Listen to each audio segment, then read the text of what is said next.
Hmm? Come on in if you like.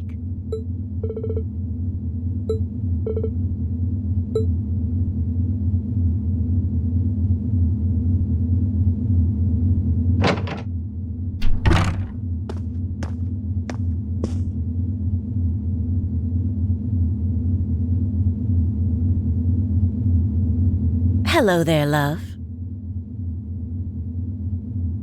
I'd heard you came on board yesterday, so I did wonder whether we would run into one another at some point. Hello, Scarlet.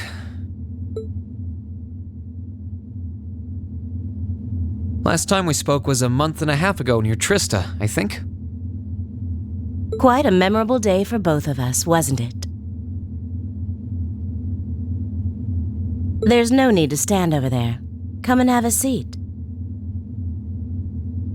I'll pour us some tea. You really don't have to.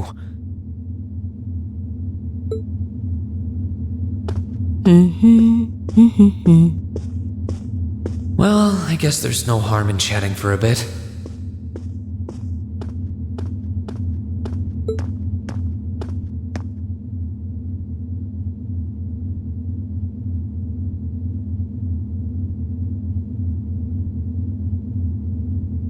These tea leaves really are wonderful, aren't they?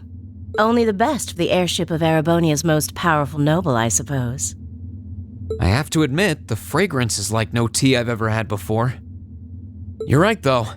It makes sense if it's something Duke Cayenne personally chose. Oh?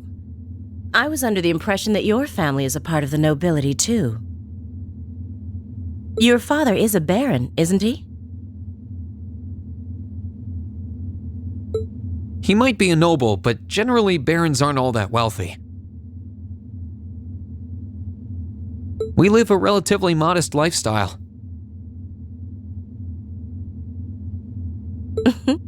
Oh, really? I wouldn't have thought it before, but maybe my family was actually more well off than yours.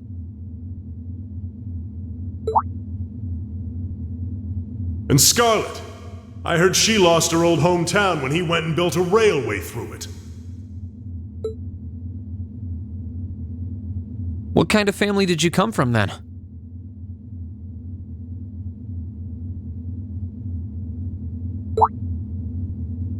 Oh, they weren't nobles, if that's what you're wondering.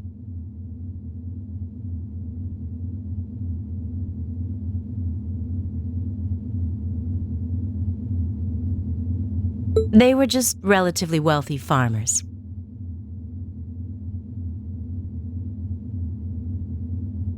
We were almost local celebrities in a way.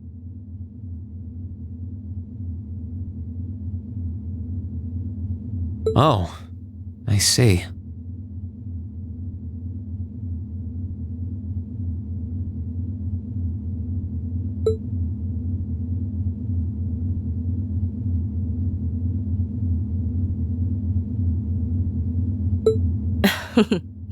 You're wondering how someone like me became a terrorist? It's written all over your face. Well, I can't deny that I'm curious. I heard that you lost your hometown because Osborne built a railway through it. Oh, did C tell you? No, I suppose it must have been V. He never was one to keep quiet about things. So, I mean, what happened? Some things are best left unsaid, I think. It's not as if knowing would somehow allow you to change things. I suppose. You're so adorable, Rean. Now I know why C took a liking to you. What do you say? How about you come and fight with me and the other big girls and boys? It'll be fun, I promise. Please, stop teasing me.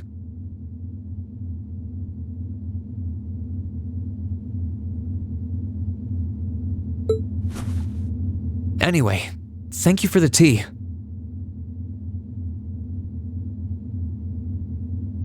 It wasn't just made with high-quality leaves, it was brewed exceptionally too.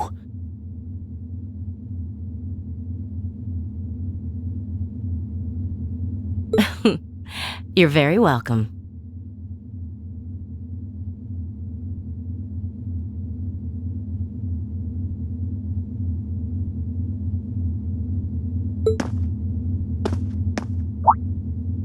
Oh, actually, I may as well ask while I have the chance.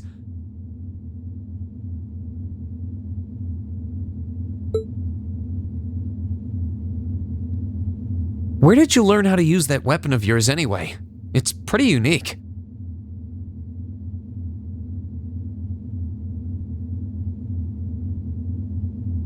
Oh, that?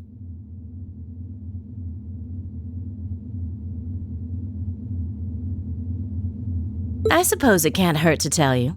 The holy city of Arteria. The Arteria? Where the high seat of the Septian Church is? That's the one. It's called a Templar sword, and it's a traditional weapon in the church. A few years ago, I was studying to be a sister and was trained in how to use it there.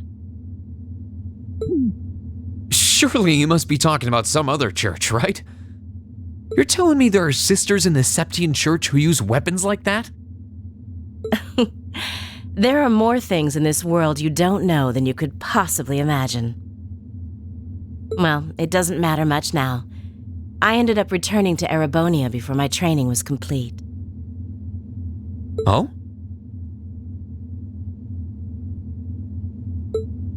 Anyway, that's all I'm telling you for now. I'll give you the full story if you decide to join us. Sound fair? And if you choose not to join, well, that way has its own charms, I suppose.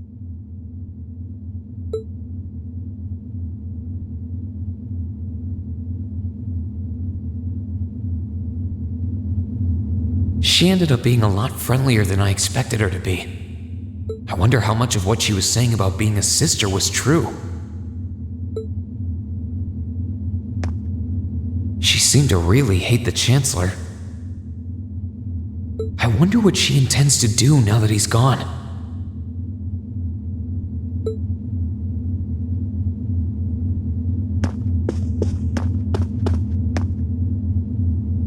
I can sense someone inside. And judging by the fact that S is in the next room...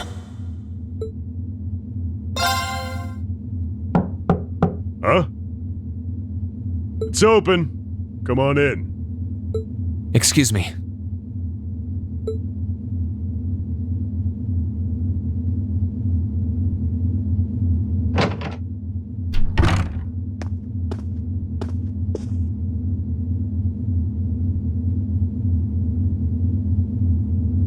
Oh, it's you. You finished talking with C? His name's Crow, not C. And he's never going to be anything else for me. Oh, I know his real name. But to us, he's always gonna be C. That's our leader. He might be young, but each and every one of us look up to him and respect him.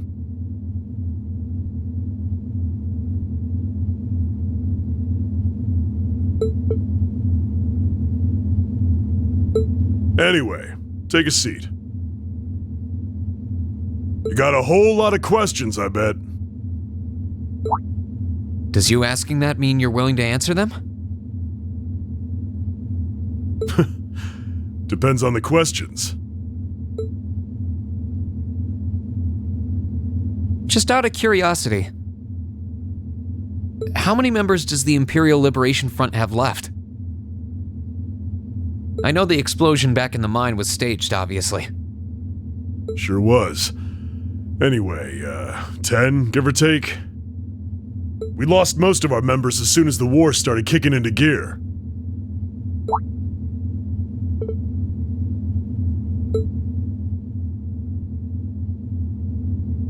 Is that because the group's primary objective had been fulfilled? Basically, yeah.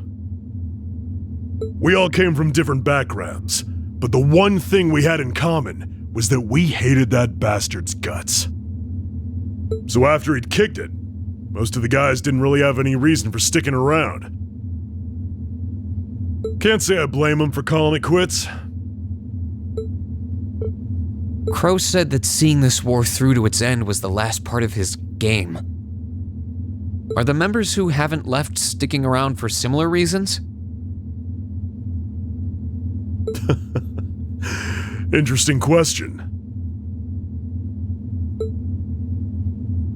Can't speak for the others, but me, I don't really care how this war goes. I mean, I'm a former Jaeger who can hold his own in a fight. I've always lived for war. And teaching those dumbasses in the provincial armies how to pilot soldats is a job worth doing, even if it's a pain.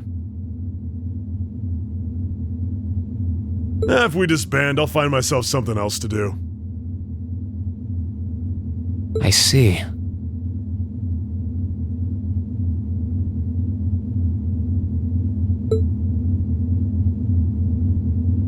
I can't defend the assassination of the Chancellor or what you did near Trista, but I'd be happy if you chose to disband at least.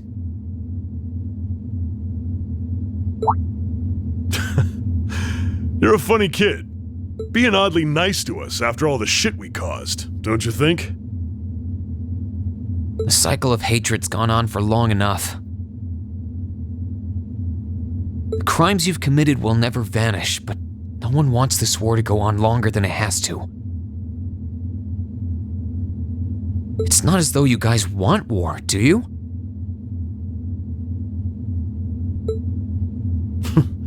That's enough of the niceties. If you've got time to worry about us, use it to worry about yourself. Whether you choose to side with the Alliance or go against them, you've got a tough road ahead, whether you like it or not.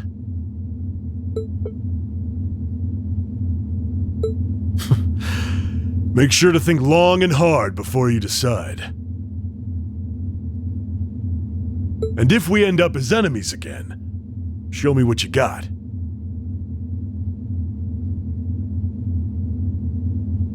On the battlefield, I mean. Excuse me.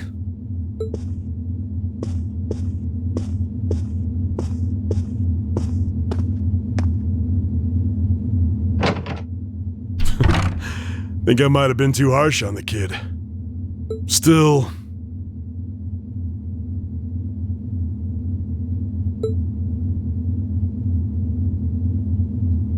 yeah, he's probably perfect for the job.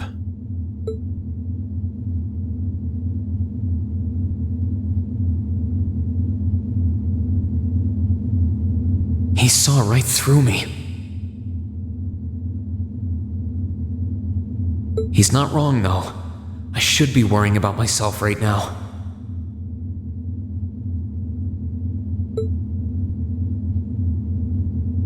He seemed kind of different, though. Like he'd lost his spark.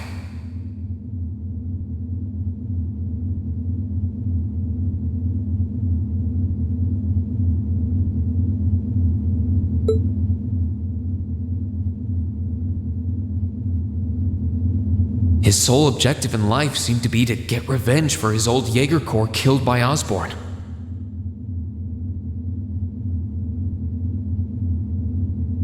Maybe he's just not sure what to do with himself now that he's done just that?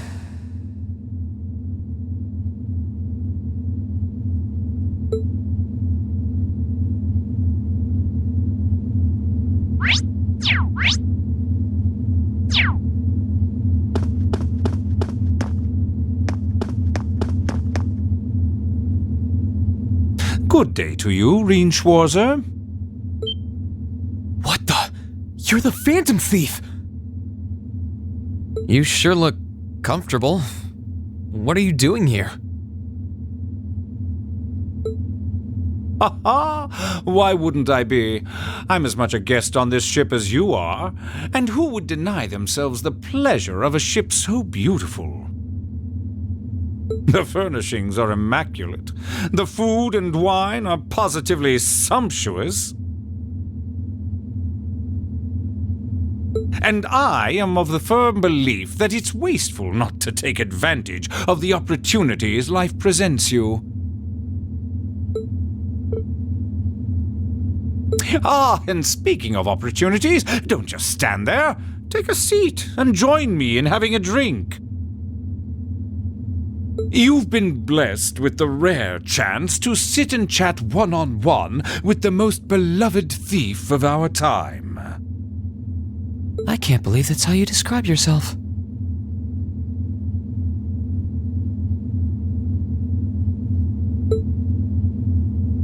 Well, what the hell? I'll have a drink. Nothing alcoholic, though.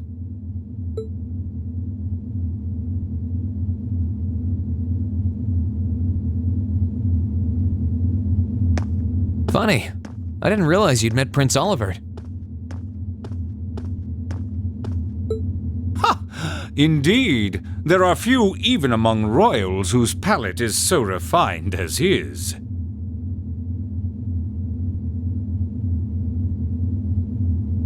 Between our shared love of beauty and fundamental difference of opinion on the nature of love,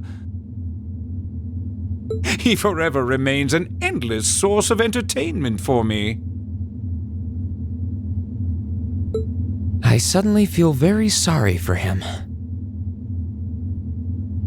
What happened down in Ouroboros sounds pretty amazing, though.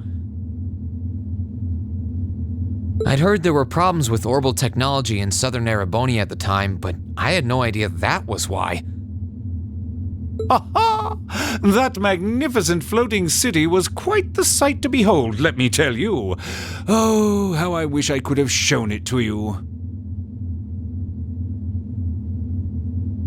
It would have changed your view of the world completely. It really does sound amazing.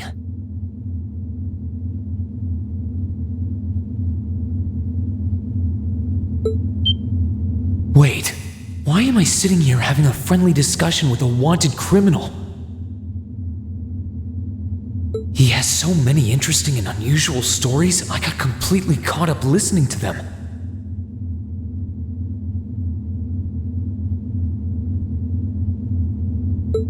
Ha ha! A thief of my caliber can steal much more than objects, Rean. There, I was able to steal much of your time and your interest. Perhaps I stole your heart as well?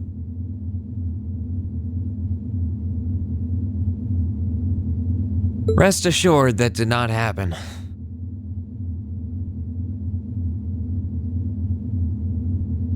Your stories were interesting, though, I'll admit.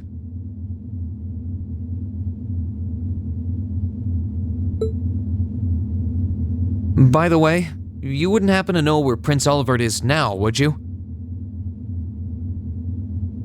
Last I checked, he wasn't actively fighting against the Alliance.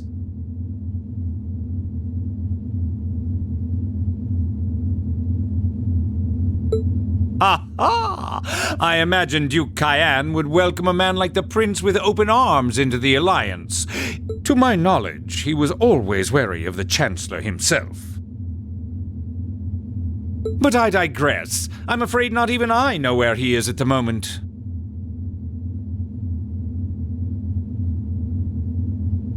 However, I'm inclined to believe that wherever he's hiding, the Crimson Wings is there with him.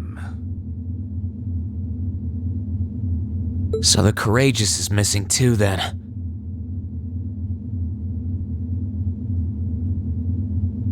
Although the Duke's got some nerve if he expects Prince Olivert to side with him after he imprisoned the rest of the Imperial family. But think, these kinds of things are simply what the great nobles of this country have always done.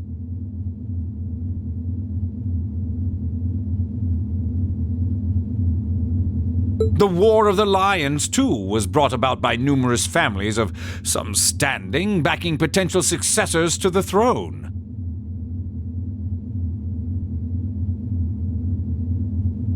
Emperor Dreikels, as a late arrival to the war, was a mere exception to the rule.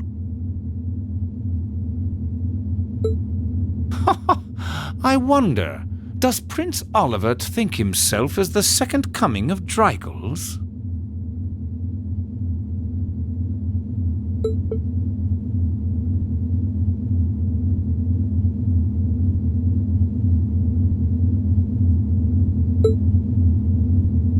One of which is to bring the winds of change to Thor's military academy. A gust of fresh air, if you will.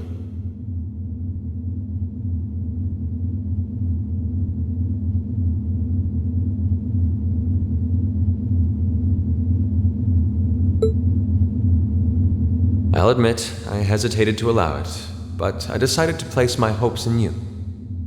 We believed then, as we still do, that one day you all will be a great light that can push back the darkness of this country.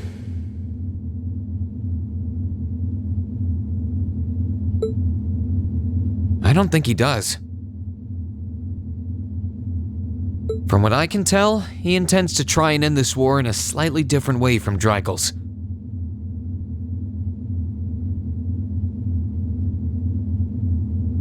Oh, do tell. Sorry, but I should be going. Thanks for all the interesting stories. They helped me work through things in my head a bit. Ha ha! I'm pleased to hear it. I will be waiting at the edge of my seat to hear which path you choose. Join us, and you'll be warmly welcomed.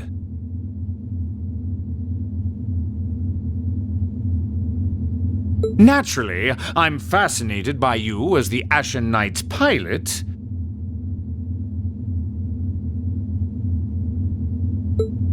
But I'm even more fascinated with that brute strength of yours. I would love the chance to see the power of an ogre up close. I doubt it's half as interesting as what you're thinking.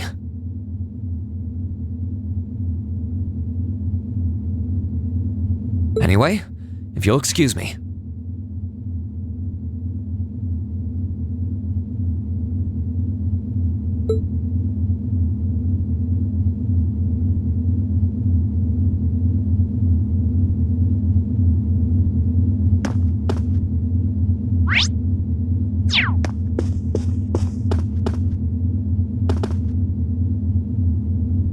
I wonder who's in here. We got a visitor? Come on in.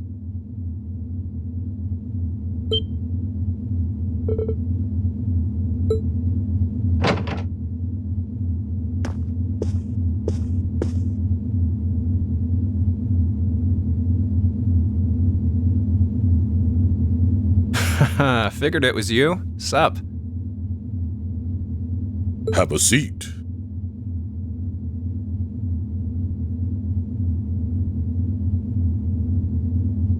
Bourbon? I suppose not.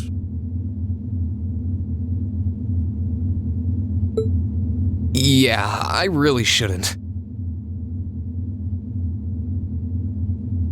How come you guys are being so friendly, though?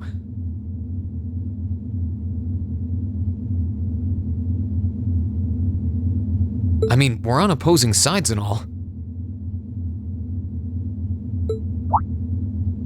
Why wouldn't we be? It's not like we're on a battlefield right now. We're Jaegers. Nothing unusual about us trying to cut some throats one day than sitting in a bar with the same guys the next.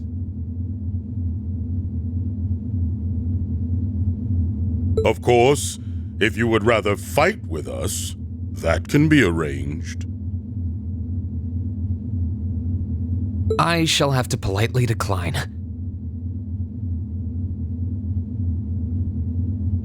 For one thing, I don't think I'd stand the slightest chance of taking you two down.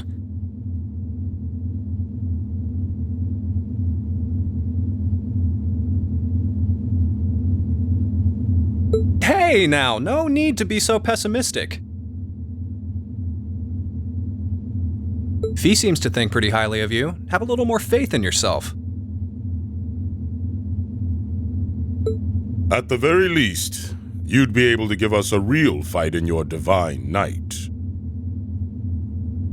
Not that I'd have any intention of losing even then.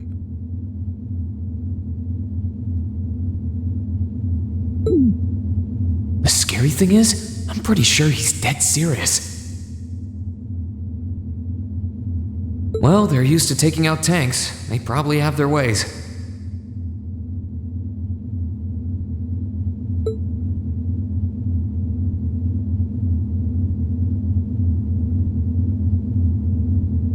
Huh.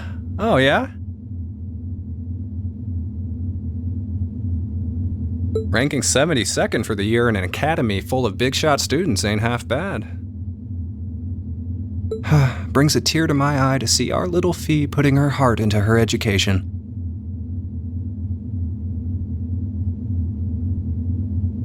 And don't forget, she was the youngest of her classmates, too.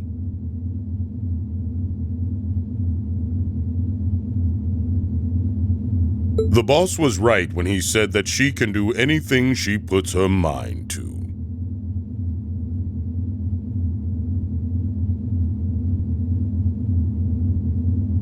You got that right.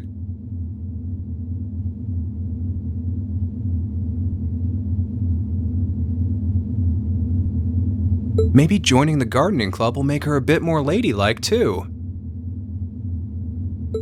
Oh, who am I kidding? She's still young. She has plenty of time to develop on that front if she so pleases.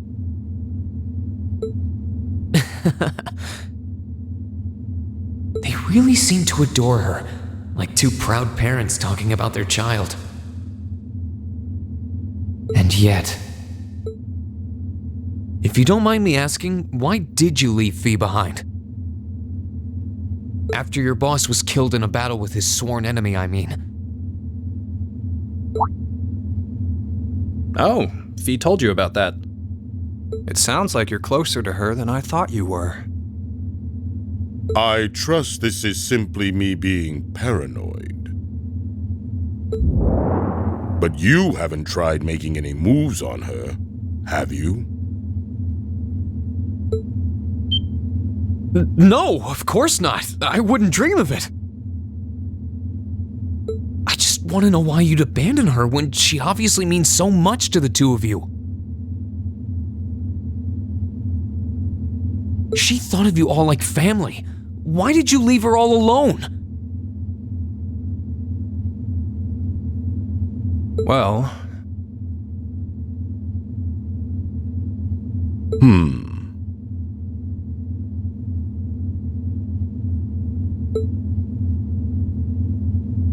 We had our reasons. Let's leave it at that.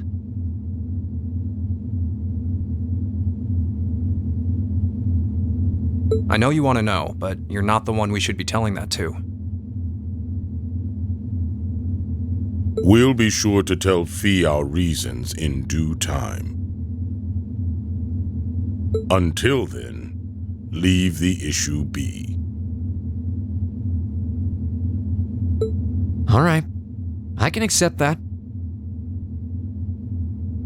Still, she's our classmate, and in that sense, she's like family to me, to us, too.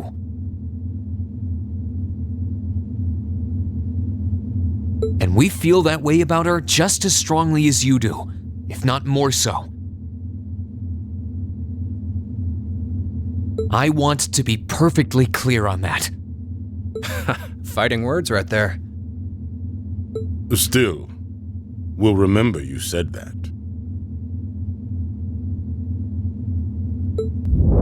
Returning to the matter at hand, you're sure you haven't tried to make any moves on her? Come on, spit it out!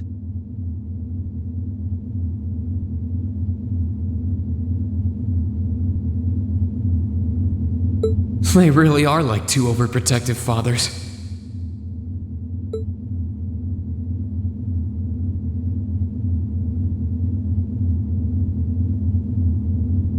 I was hoping to get a bit more out of them about what Zephyr is up to. All we did was talk about Fee the whole time.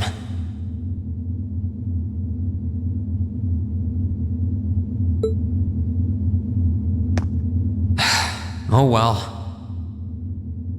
At least now I know that the guys in Zephyr really cared about her, so it wasn't a complete waste of time.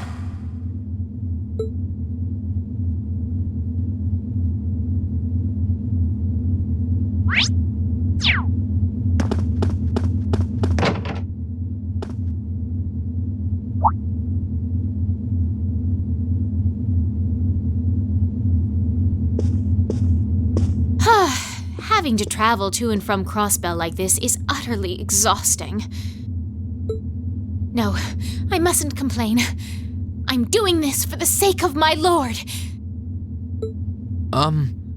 She sounds awfully familiar.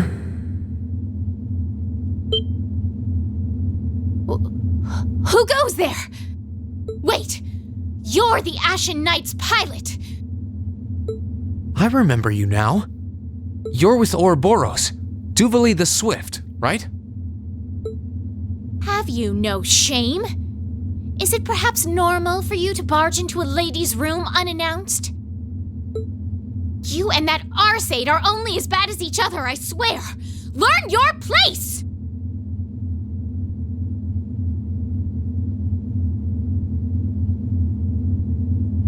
Actually, I just walked through the door normally.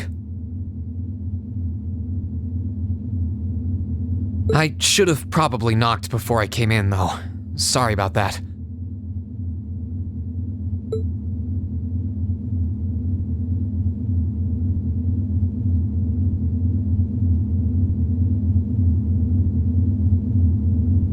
So, now that we're understood, what do you want? Have you come to tell me that you'll be fighting on our side after all?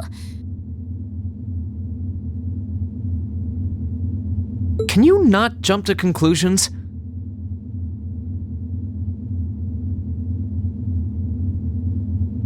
Besides, it's not like you're working with the Alliance because you agree with what they're doing. Oh, naturally. Lady Clotilde seems to have a purpose of her own, but for my part, I have no obligation to help the Alliance whatsoever. I'm simply cooperating because I was told doing so was necessary to the plan.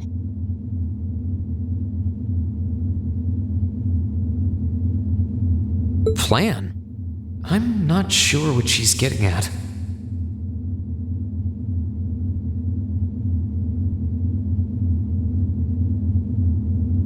Just so we're clear, that lord you keep mentioning isn't Vita Clotilde, is it? No. She may be an Anguis like her, but my lord is the 7th, not the 2nd. She is the leader of the Stallritter, the great light which guides us.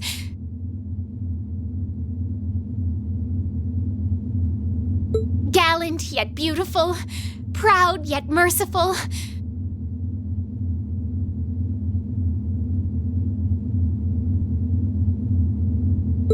She's the strongest knight of all, and oh, she's simply divine.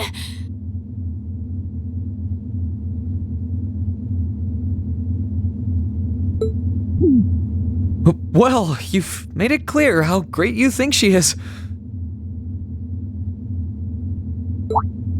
So the head of the Stallritter is also a woman? She certainly is.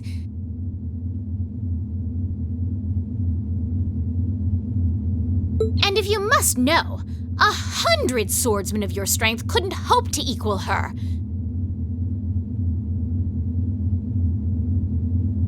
No, 1,000, even 10,000 of you wouldn't be able to so much as scratch her.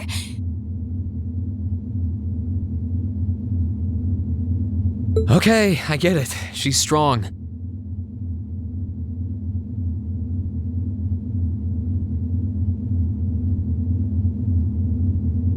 Still, if she's a woman who could be described as the strongest knight of all.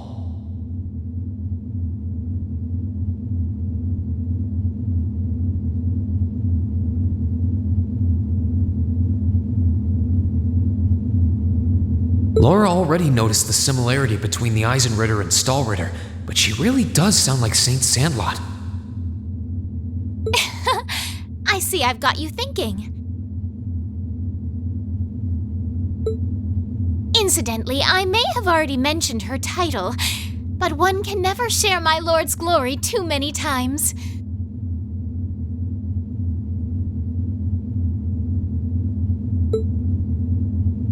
She's known as the Steel Maiden. The Steel Maiden, huh?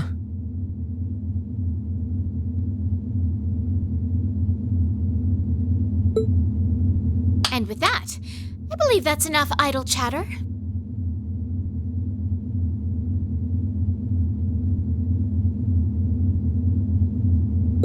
If you didn't come to tell me that you'll be fighting on our side, then we remain enemies. As such, we shouldn't be standing here being friendly with one another.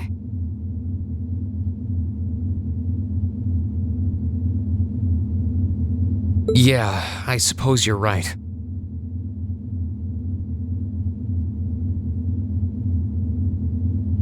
Sorry for bothering you.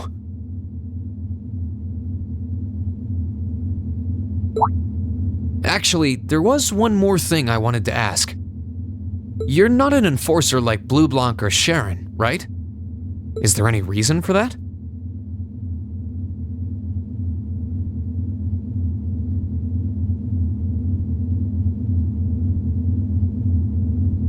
Ugh, you just had to ask.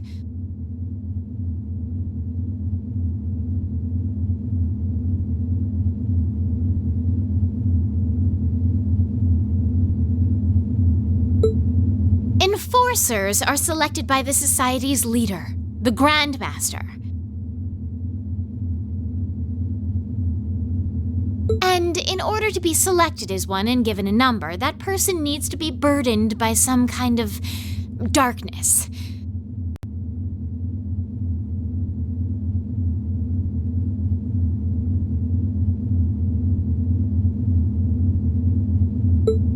But just so we're clear, there is no correlation between having a number and one's strength, all right? I'm quite strong.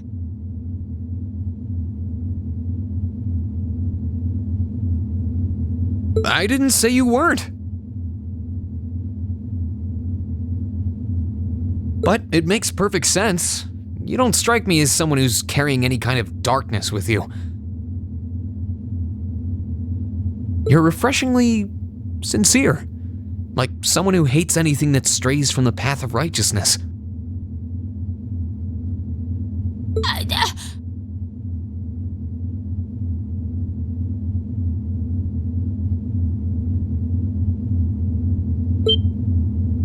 I'll thank you not to spout such nauseating drivel in my presence. Now get the hell out of my room!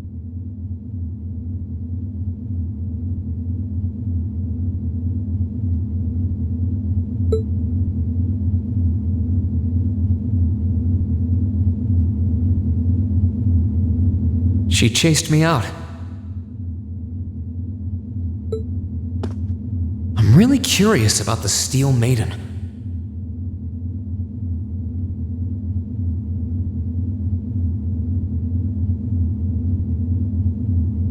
Could she really have some connection with the Lance Maiden?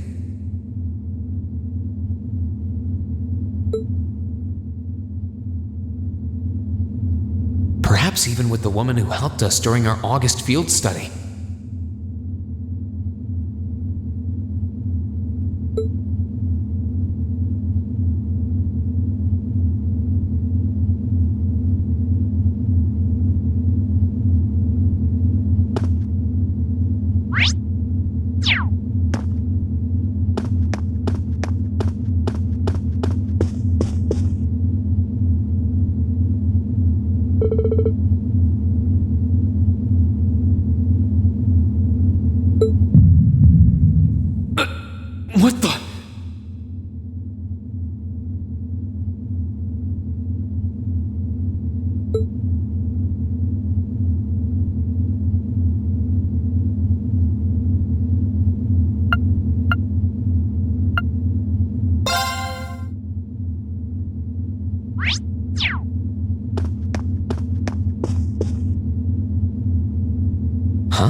I think I can sense someone inside. Given the circumstances, I imagine it must be one of the people who fought us in Ymir.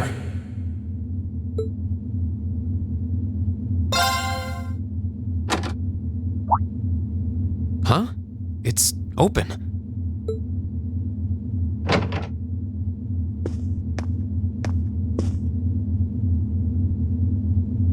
It's empty. Weird. I could have sworn I sensed someone in here.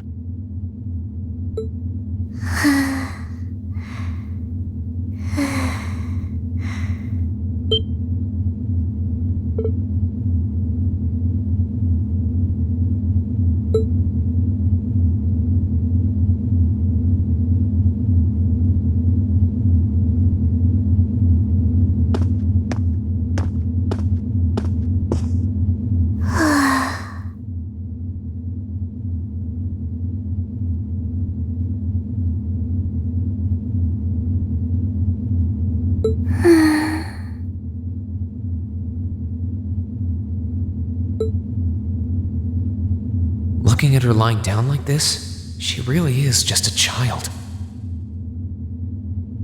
Maybe 12 or 13, somewhere close to Milliam's age. How did a kid like this end up fighting with the Alliance?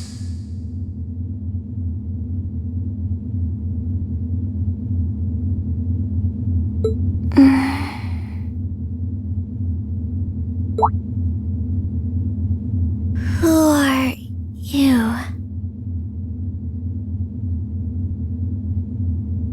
Who's calling me? Is she talking in her sleep?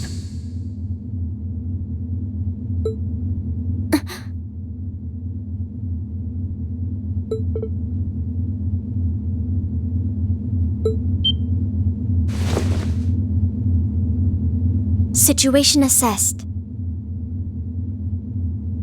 Location is a room inside the guest area of the Pentagrule.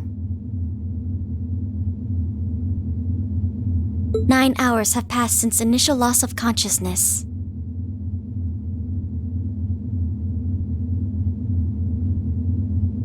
Guess she's sleeping comfortably enough here. Then again, she needs it at her age. She's got plenty of growing left. Wait.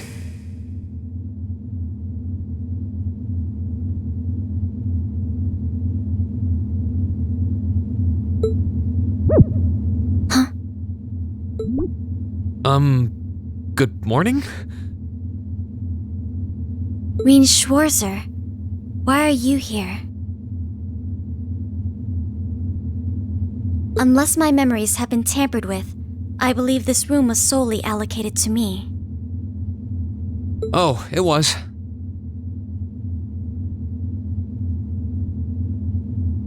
Sorry. If I'd known you were sleeping, I wouldn't have come in here. So you're an intruder then?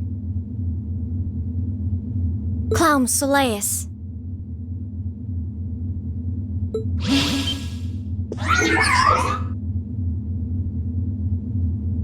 No, it was just an innocent mistake.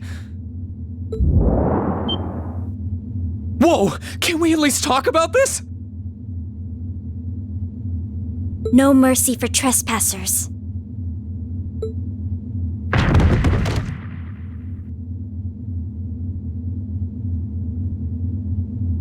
So you claim to have no inappropriate motives for sneaking into this room? Not claim! I really didn't! But once you walked in, you fell victim to temptation and chose to act in accordance to your desires.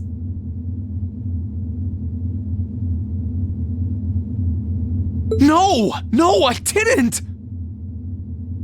How many times do I have to explain what happened before you'll believe me? I was making a joke. Had you any intention of harming me, Clown Soleus would have attacked you. That he didn't proves your innocence.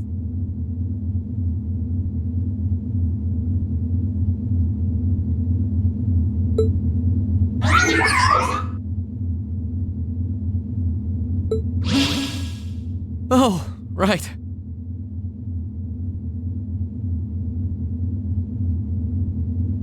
Then what was all that for?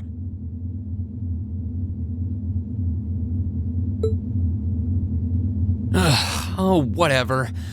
I suppose it's my own fault for coming in without permission. Anyway, I've cleared my name. I'll see you some other time, probably. If that's what you want to do.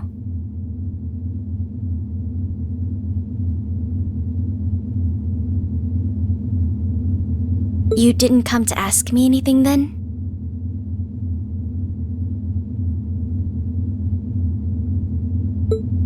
Well, no. Honestly, I didn't even know you were in here.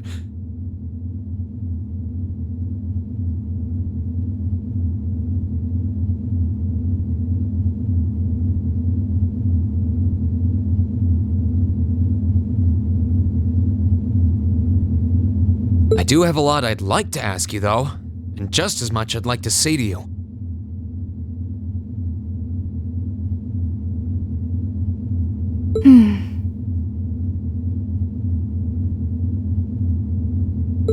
Okay, if you're offering. What are your reasons for helping the Alliance? Why do you have a puppet just like Milliam's?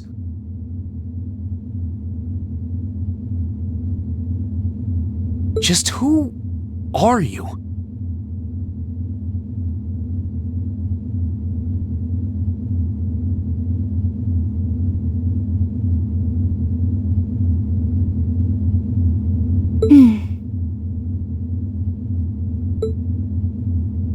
The answer to your first question is, I was ordered to do so.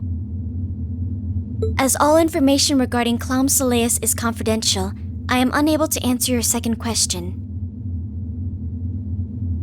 And as for the last one, I am unable to fully comprehend the depth of your question. Oh, forget it. You abducted my sister and the princess. Whether you were ordered to or not doesn't change that.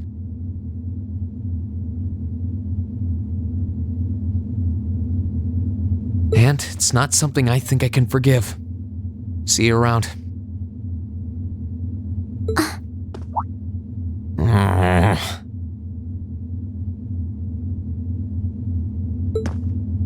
Sorry, that was probably too harsh.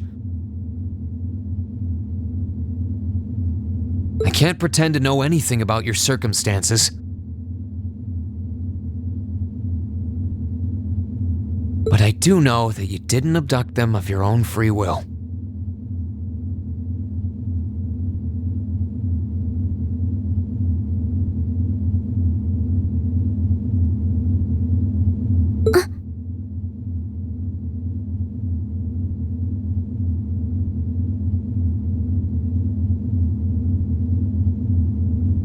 Anyway, with that said, I'll be going.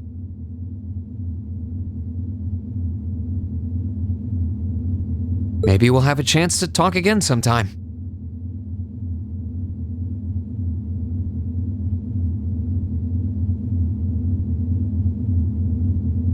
The Black Workshop.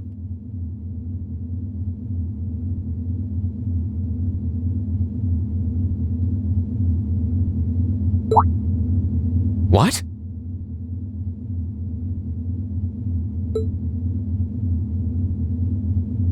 That's the name of the place I belong to.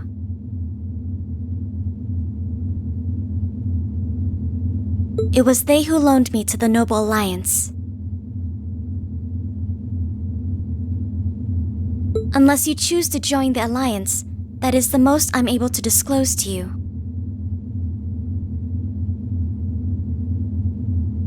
The name doesn't ring any bells.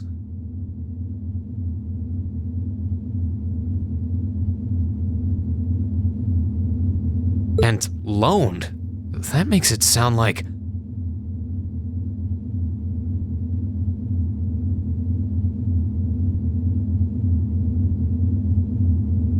I suppose it's none of my business.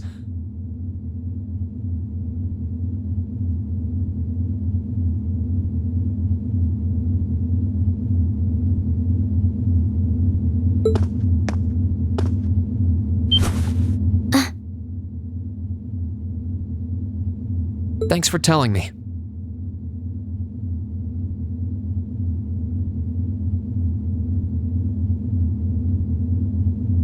I'll be sure to remember that name. I can't see doing so holding any real purpose for you.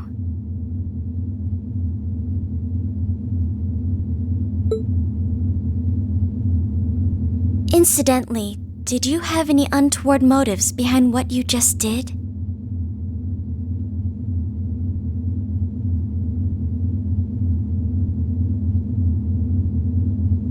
No, I did not.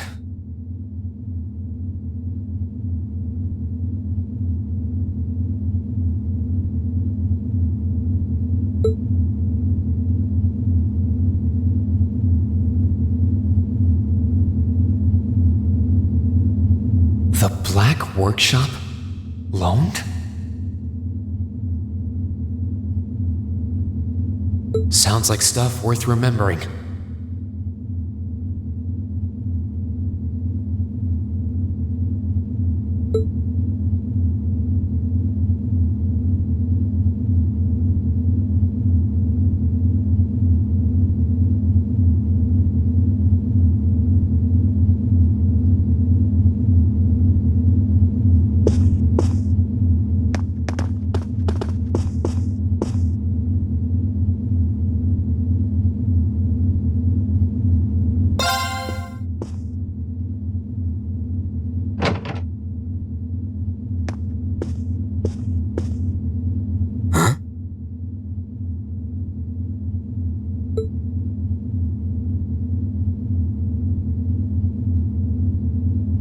Oh, it's you. Forgot you were staying here too.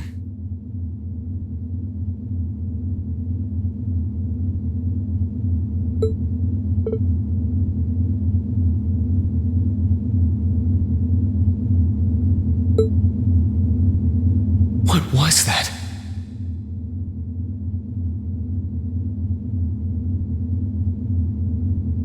It's gone now, anyway. Maybe it was just my imagination.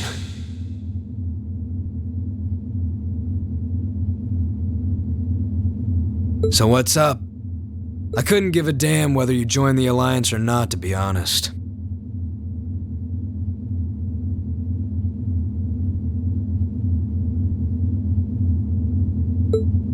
Oh, I didn't come here for any specific reason.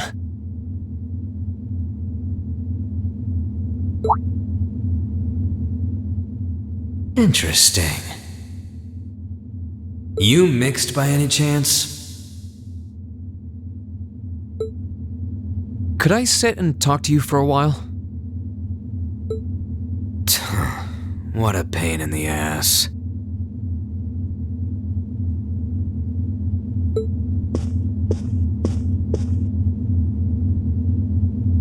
So, what do you want to ask? When we ran into each other back near Bereahard, you asked a weird question.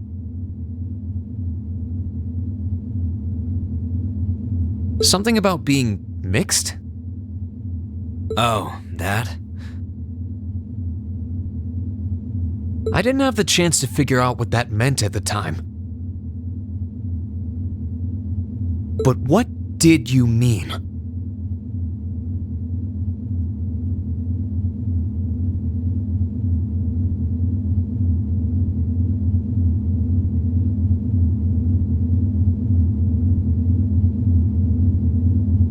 Don't know if I can even explain that one.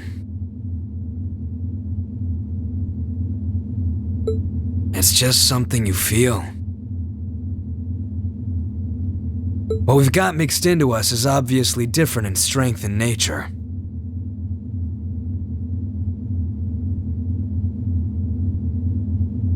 It's kinda hard to put into words.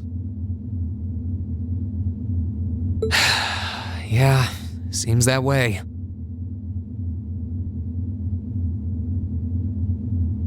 I know you're not trying to confuse me on purpose, but I really can't wrap my head around what you're saying. Just watch. Huh?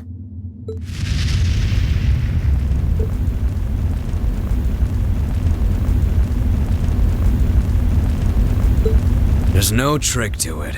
I'm not using an ornament, it's not magic. And I'm not using an artifact either. I just will fire to appear, and it does. So it's just a totally unnatural ability. Yeah, I guess you could say that. Something that just gives you results without the processes you'd usually have to go through to obtain them.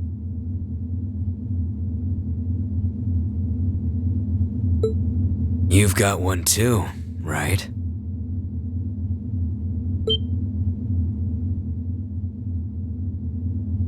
Well... True.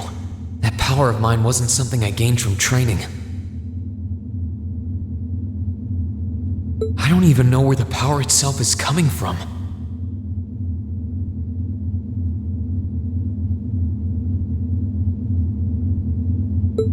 It's the same kind of thing. People who can do things like that usually have something mixed into them.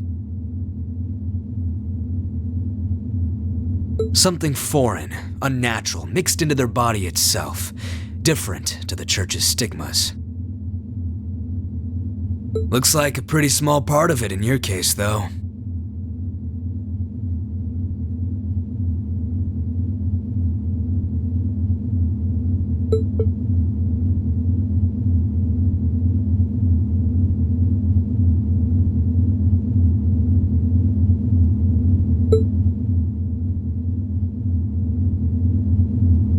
There, huh?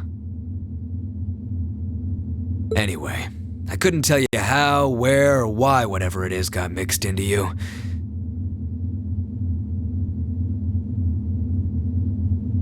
Sure you've got more questions, but sorry, I can't answer them.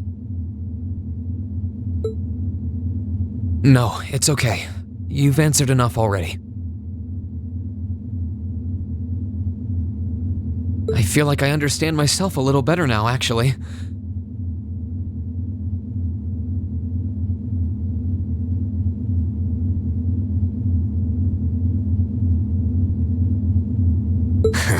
Good for you, I guess. So, we done now?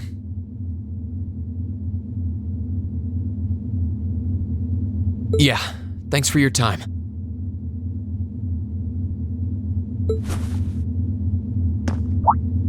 Oh yeah.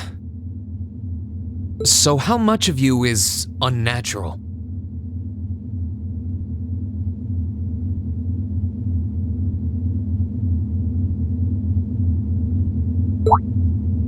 Me?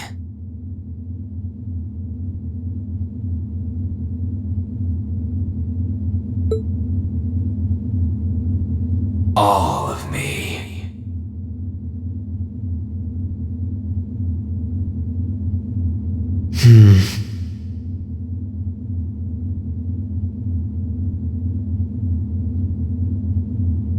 His circumstances seem very different from mine.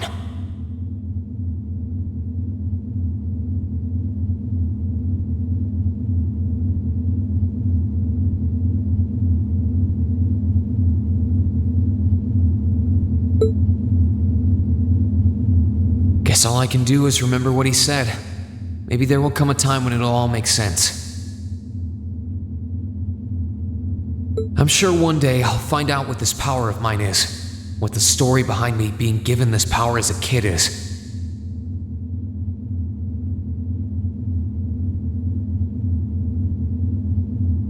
One day.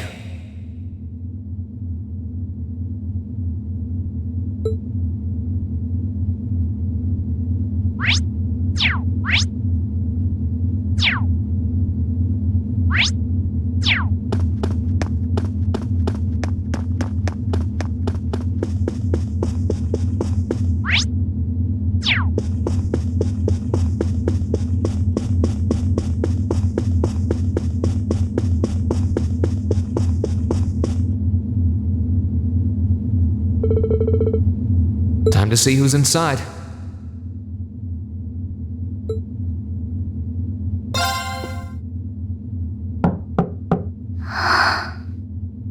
Yes? Who is it? Please come in. That sounds like...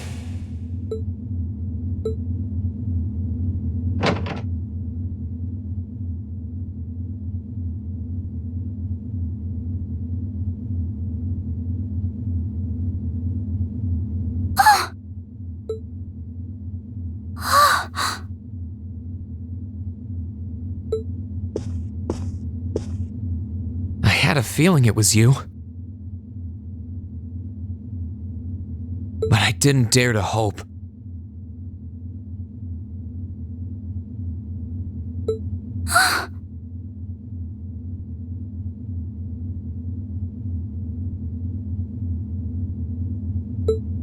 It's you!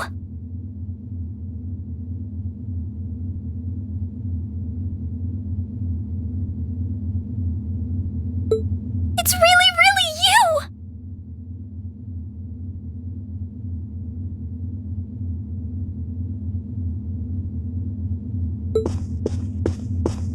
Your Highness.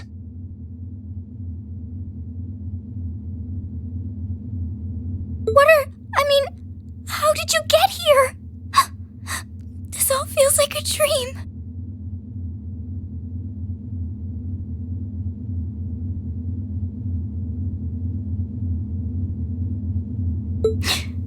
Please don't tell me it is.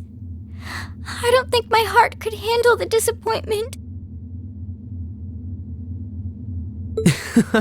It's really me.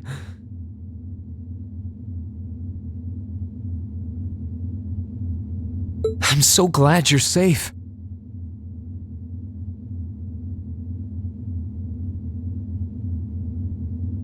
I'm so sorry that you had to go through all of this. If I hadn't been so weak and careless, none of this would have happened.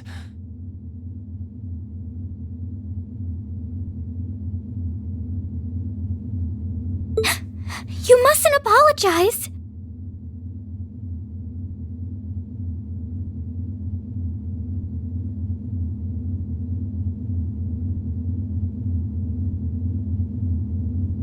Simply being able to see you again is more than I could have hoped for.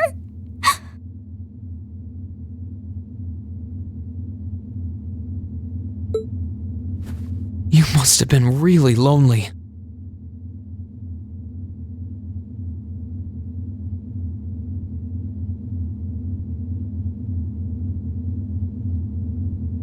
I'm here for you now, though. I might not be the most reliable person for the job.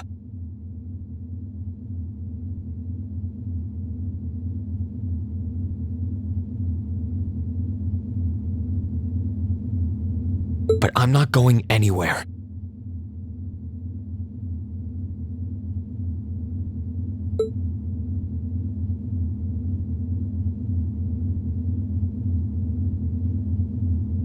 So that's what you've been doing all this time? Yeah, I was happy all of us were able to get back together again.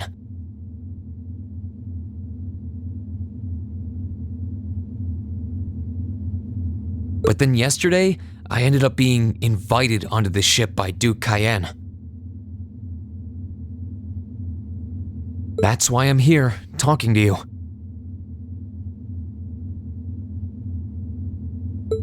I do recall thinking things were a little noisier than usual yesterday. Now I know why.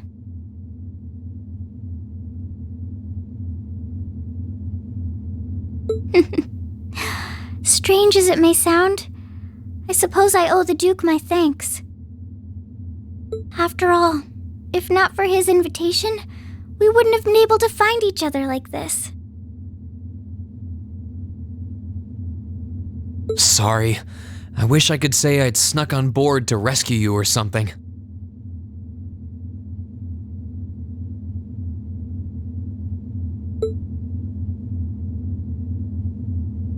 Incidentally, I hesitate to ask, but... You want to know where Elise is, right?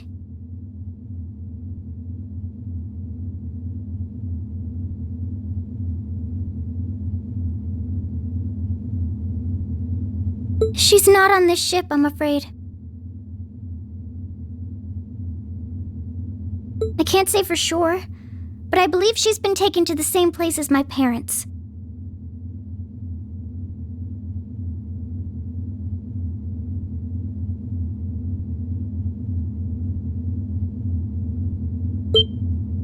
Really?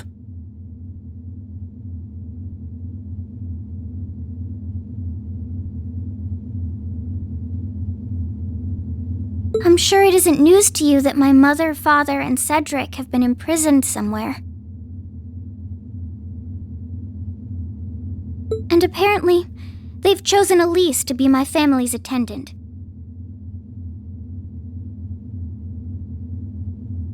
So it's likely wherever they've been taken, she's right there with them. Really? I'm not sure whether to feel relieved or what.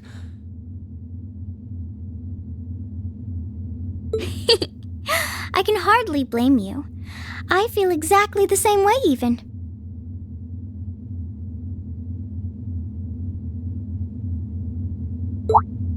But why were you alone imprisoned on this airship? Surely there must be some reason.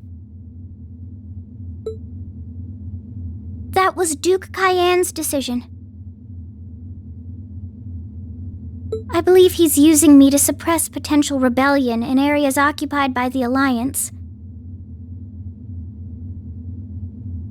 By having me address the people and calm them down.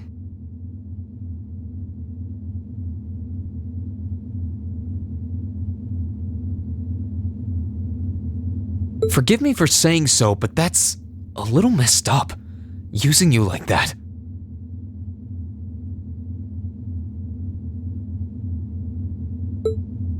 I don't especially mind doing it, honestly. It's a simple enough task. People all across Erebonia are uneasy about this war. And as princess, I should do what's within my power to help calm their nerves.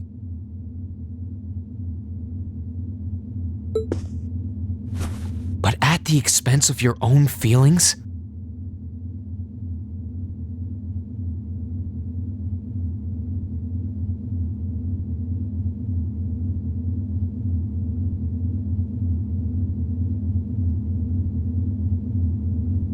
I know you want to help, but you can't be happy about being used as the Alliance's puppet to deceive them.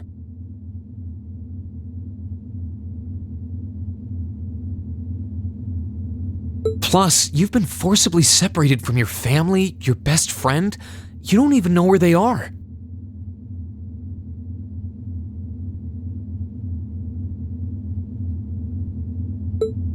Yes, but...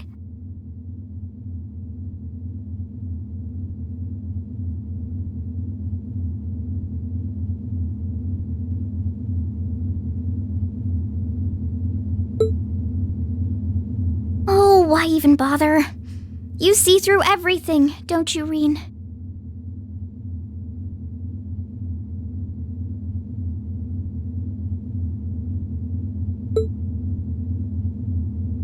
Anyway, putting my feelings aside, what do you plan to do now?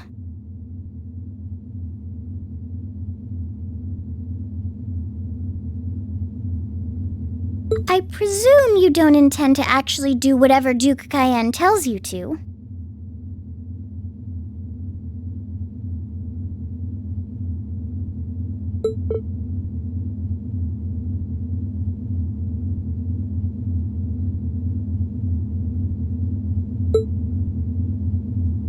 I'm really not sure what to do.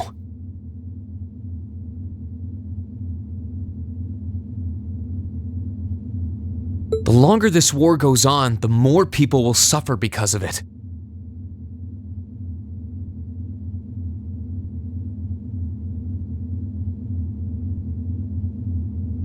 But even so, I don't feel as though siding with the Noble Alliance is the right course of action.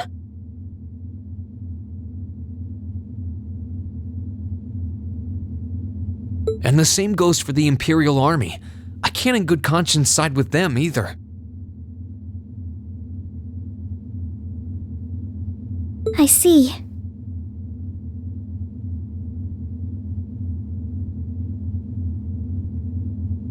There's so much to think about. You're being used as a puppet against your will? And then Elise is imprisoned somewhere too, being forced to do who knows what. I have to act somehow to change things.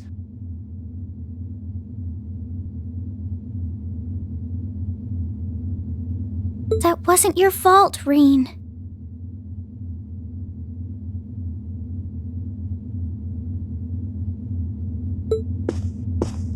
Ever since I was taken in by my family all those years ago,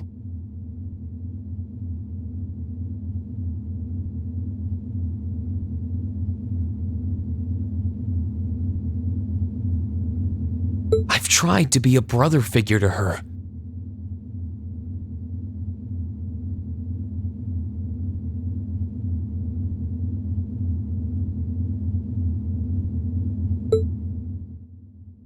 I became the person I am today because of them.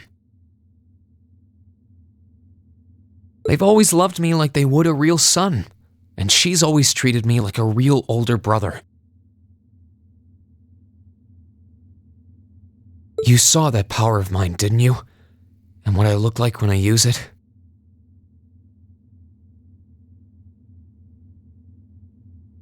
Well, yes, I did. Back when I was a kid, something just like that happened. I ended up using it right there in front of her.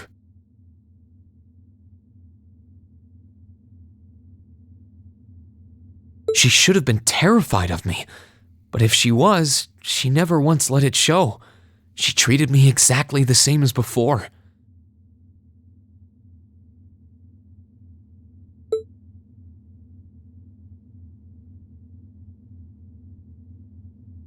And that was when I swore, deep within my heart,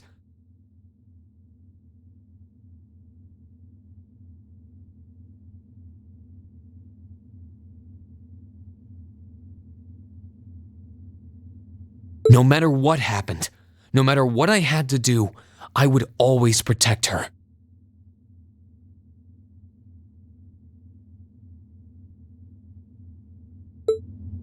And that's why I can't help but wonder. I can't help but wonder if now's the time to live up to that promise, if I should put her before everything else. Even if I have to ignore or outright betray my own personal beliefs in the process.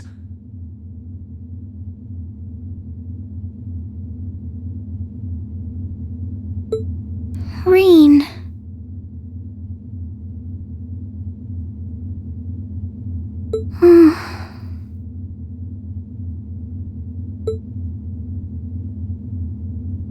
As your honorary little sister, I order you to get a hold of yourself!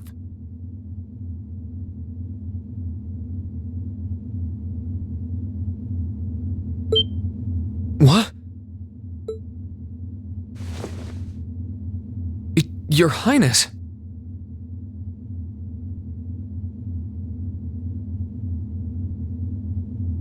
I know Elise far better than you think I do.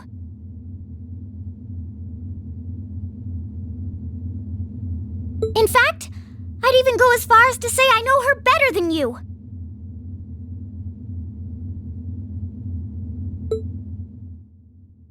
Rean, she's already told me so much about what happened 8 years ago.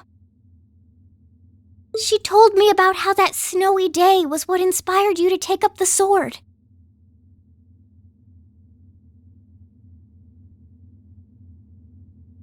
She told me how traumatic that moment was for you. How what happened stays with you even now.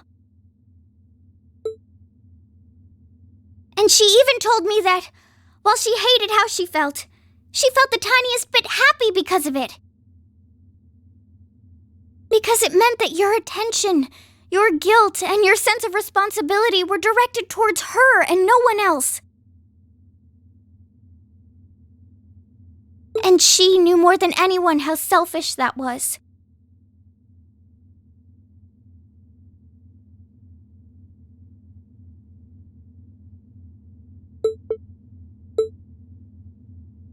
She may have had other reasons for choosing to go to Saint Estrella. But her main reason was that she didn't want you to keep feeling guilty because of her. More than anything else, she wanted to free you of your burdens.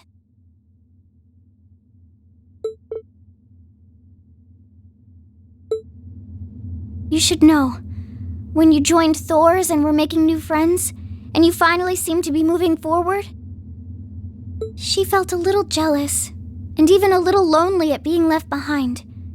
But she was so very, very happy for you too.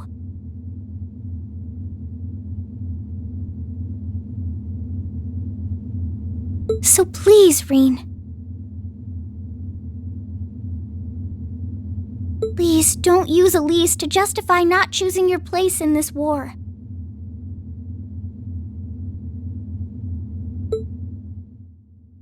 Because I know for a fact, she wants you, of all people, to carve your own path and find true happiness.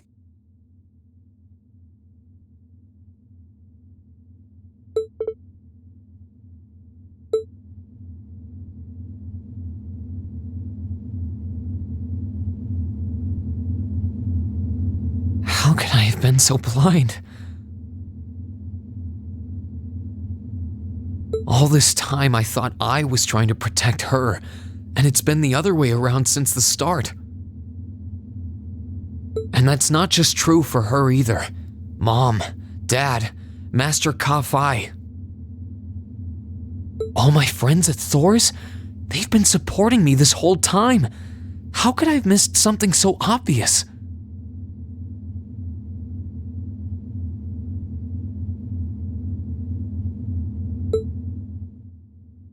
I think I finally understand what I've been lacking inside of me all this time.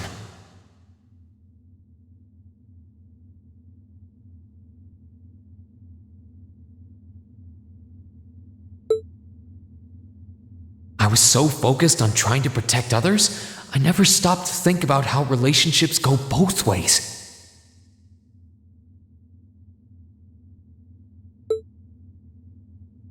Others try to support me just like I try to support them, and I have as much of an effect on them as they do on me. How did I not realize before now? I'm sorry, Master. I think you gave me that intermediate scroll a bit too soon.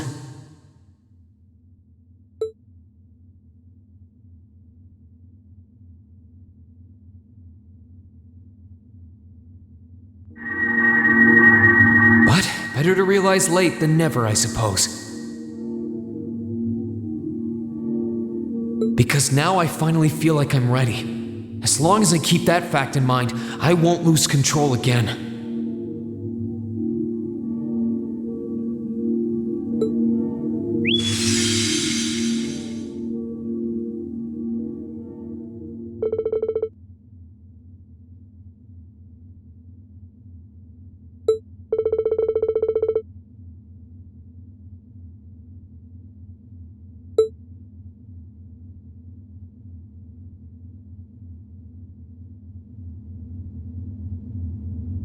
Are you all right?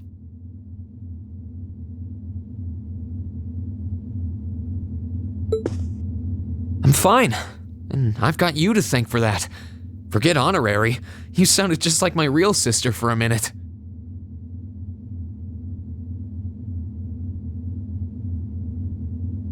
So, thank you.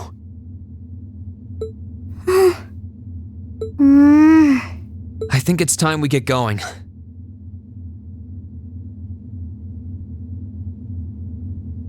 I wouldn't want to keep my classmates waiting any longer than I already have.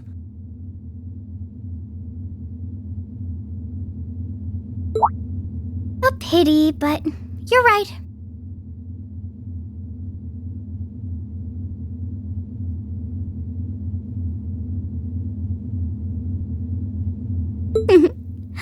I was rather hoping we could stay like this a little while longer. But I suppose all good things have to come to an end.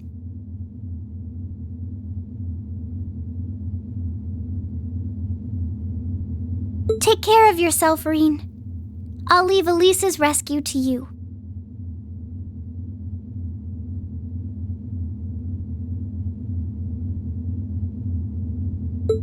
what it takes, please.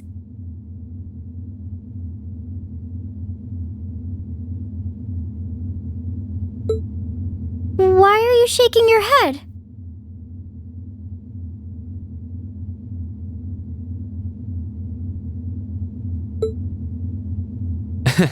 I said it's time we get going, didn't I?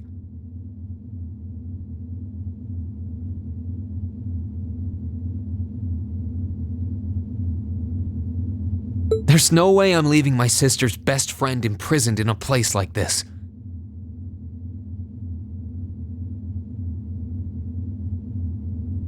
I will get the two of us off this ship, so stay close to me.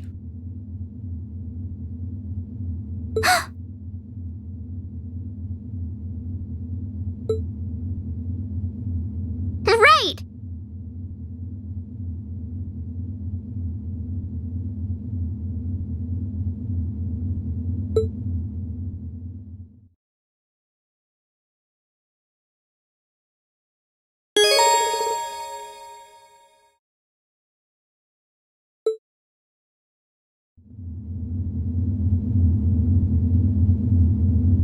So, do you have an escape plan?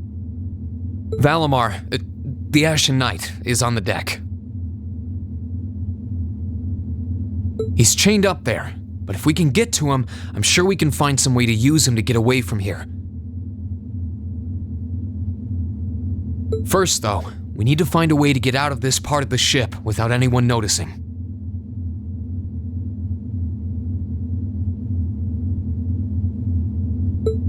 Alright then. I never imagined I'd be running away from here with you at my side. Elise is going to be so envious. Anyway, let's get going.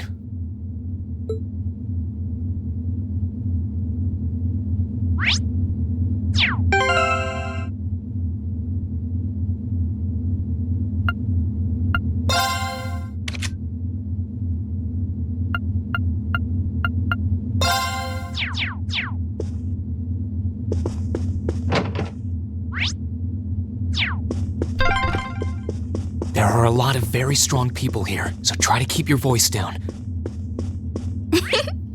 Not to worry.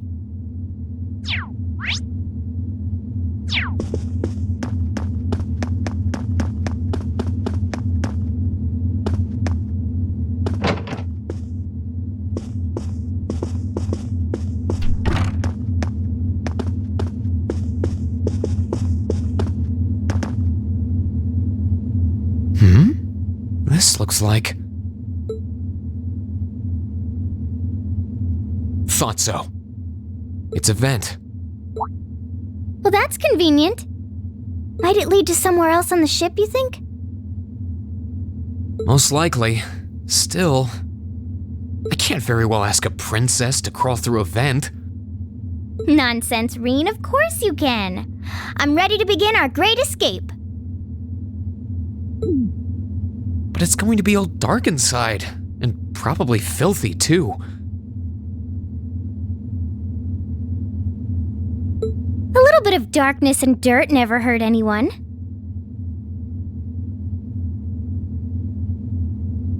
I had to travel through some fairly narrow underground passages when escaping from Heimdall, too.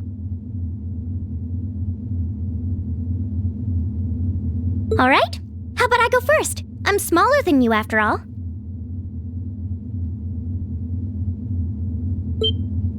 No, definitely not.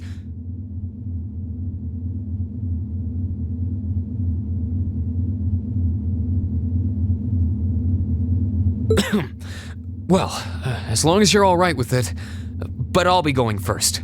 Like I said before, just stay close to me.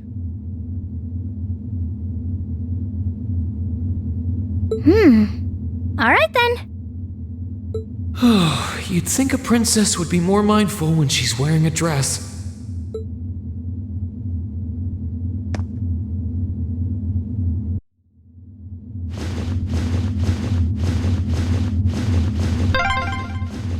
I'm surprised. It's not dirty at all in here. Maybe it's because the ship's newly built?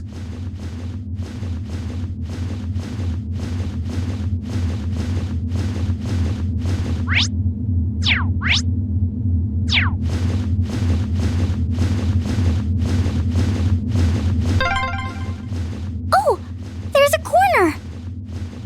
We must be past the guest area then.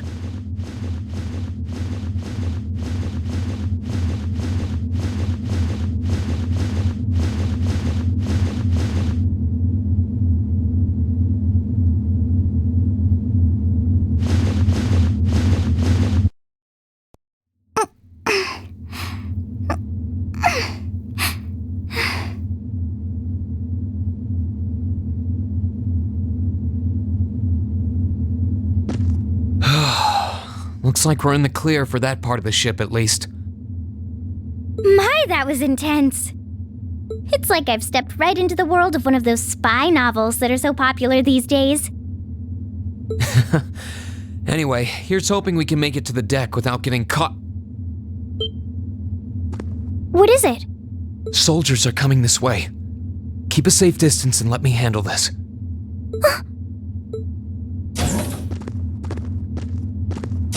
It feels like the closest thing we have to someone ordinary around here is that kid. It's pretty nerve-wracking having to be around them all. I just wish I could get to see Princess Alphen in person. Oh. What? Too late! Now's our chance. Let's get him! Here I go!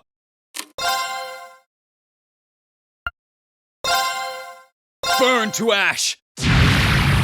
Fall! Now! Your Highness! Sit! Curse you! It's my turn.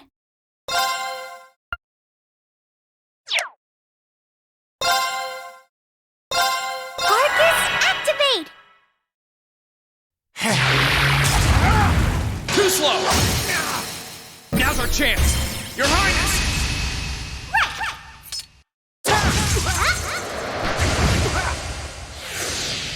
Curse you! Oh, Rean! My hero! Thank you, Your Highness.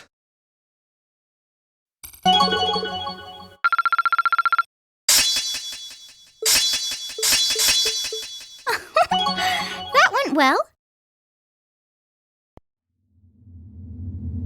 No! They're strong.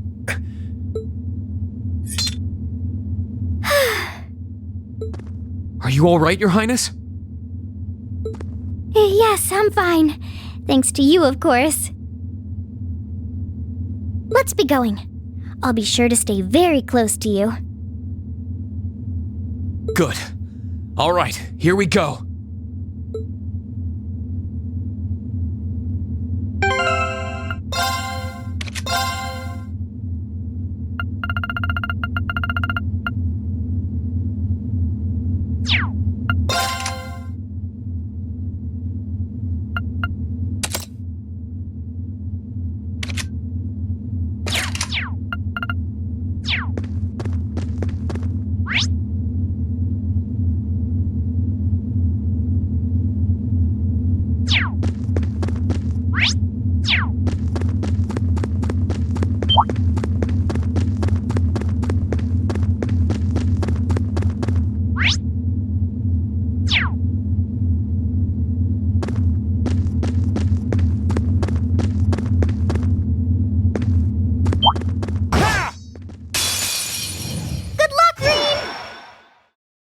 My turn!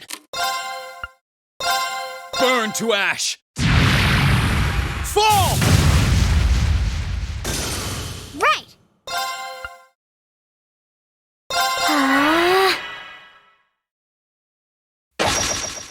Too slow! Now! Your Highness!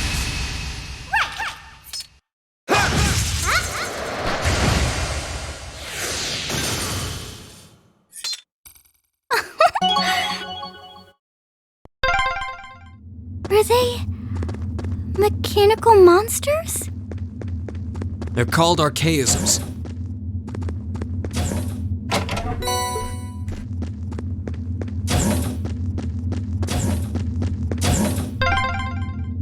I don't suppose escaping through the windows would be an option.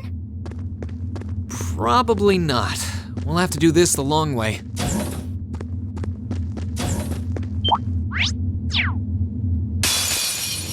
Bring it on! Here I go! Burn to ash! Fall! Now's our chance, Your Highness!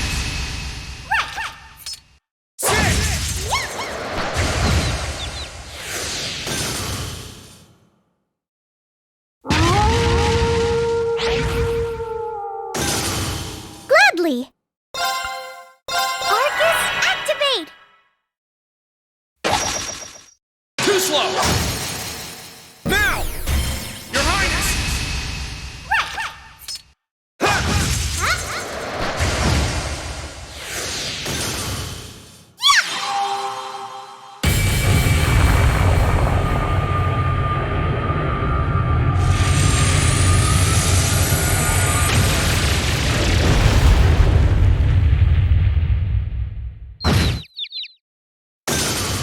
That wraps things up in a neat little bow.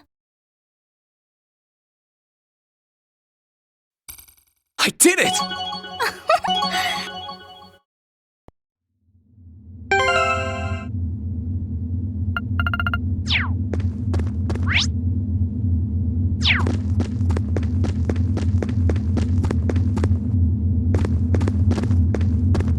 There they are! Recover the princess! Whew! 2 soldiers, 1 military monster. Shouldn't be a problem. Stay back, please. Right!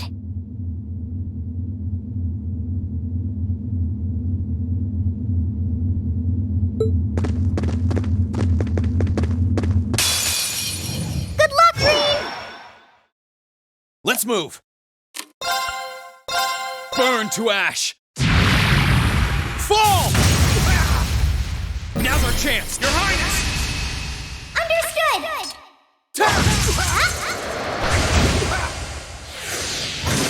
Curse you! Right! Arcus, activate!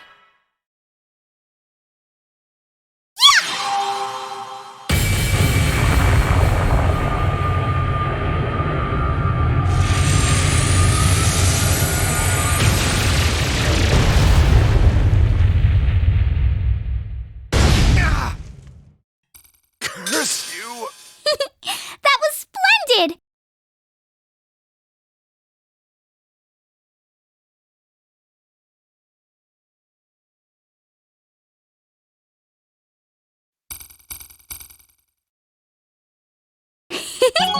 I did it! I'm shocked how skilled you are with arts. You are? You're so sweet.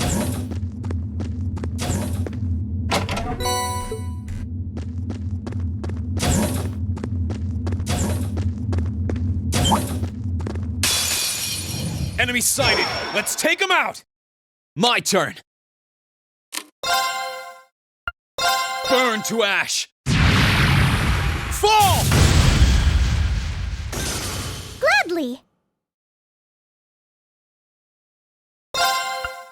Arcus, activate!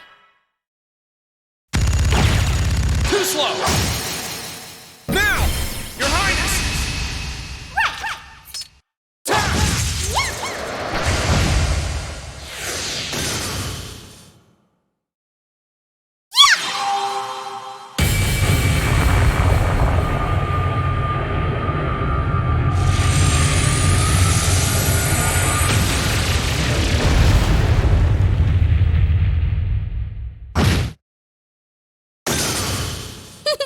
That was splendid!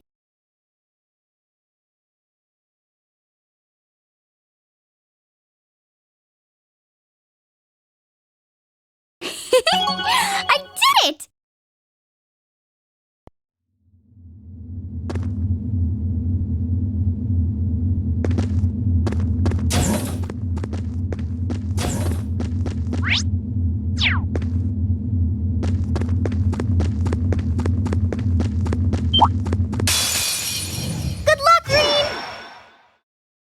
Here I go!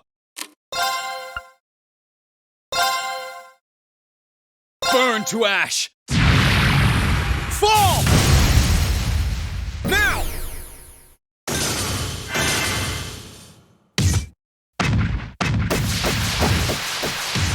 Too slow! Now! Right!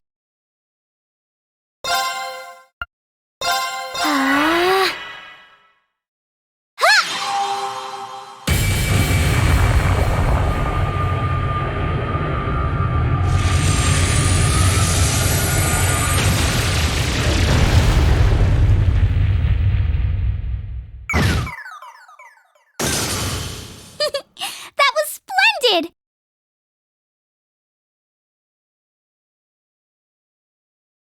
That went well.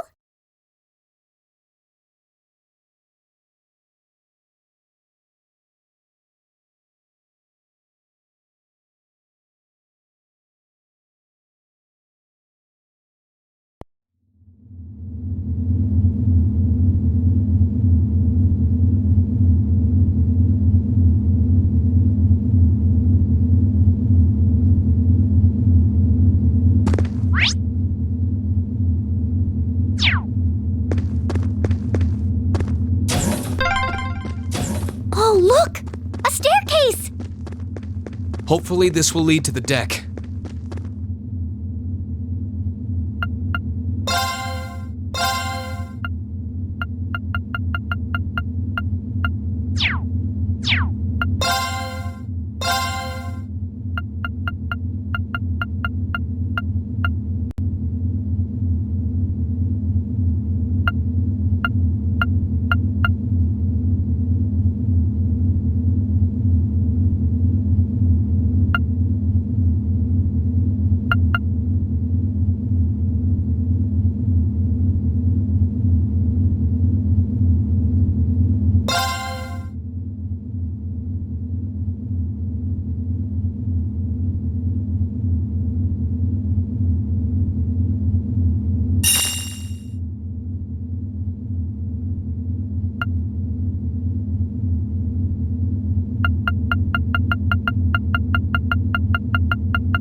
How did you get ahead of us?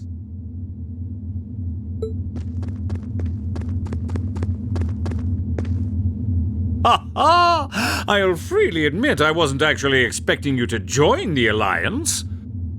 But not even in my wildest dreams did I imagine you'd try to flee the ship with our dearest princess. You're a bold one, I'll give you that.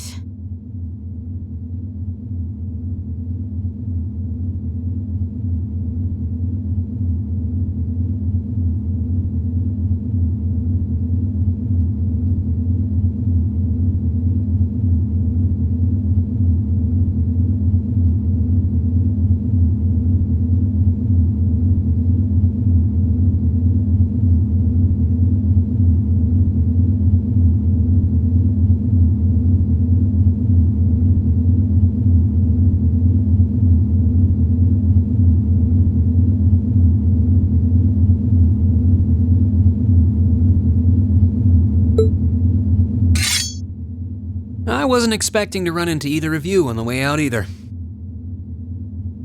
You guys aren't called the Phantom Thief and Duvalie the Swift for nothing.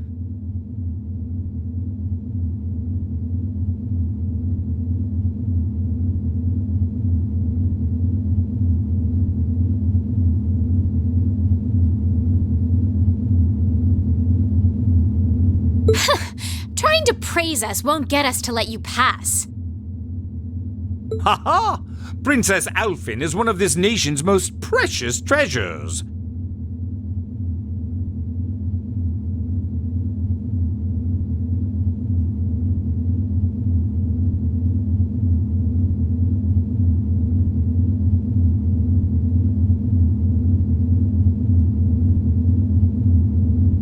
You surely couldn't have thought that I, the Phantom Thief, would allow you to steal her from us, could you?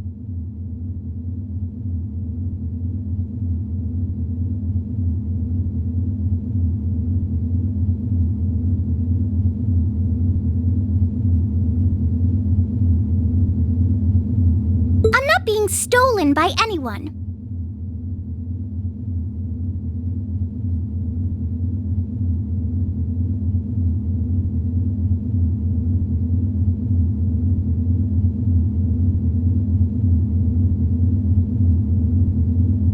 If anything, I was the one who whispered sweet nothings into his ear and tempted him to run away with me. Oh my! What a passionate young lady you are. Forgive me for being so presumptuous.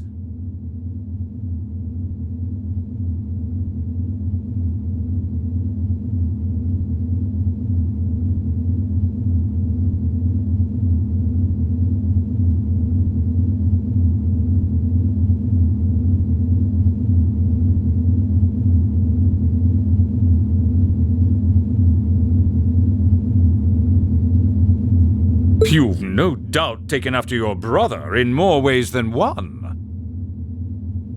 I'd like to believe that I'm not quite the oddball he is.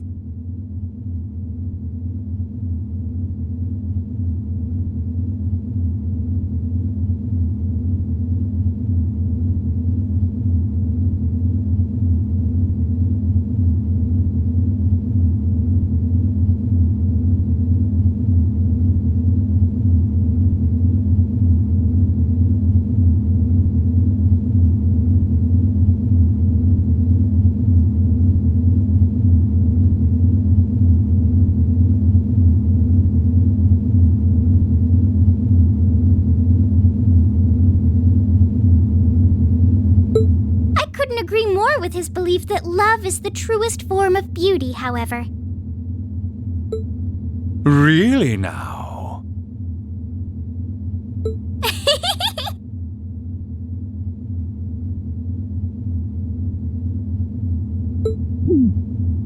They're actually hitting it off.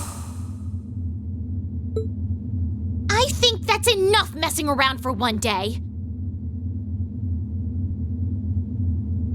You're an enforcer, Blue Blanc. Take your work seriously and behave!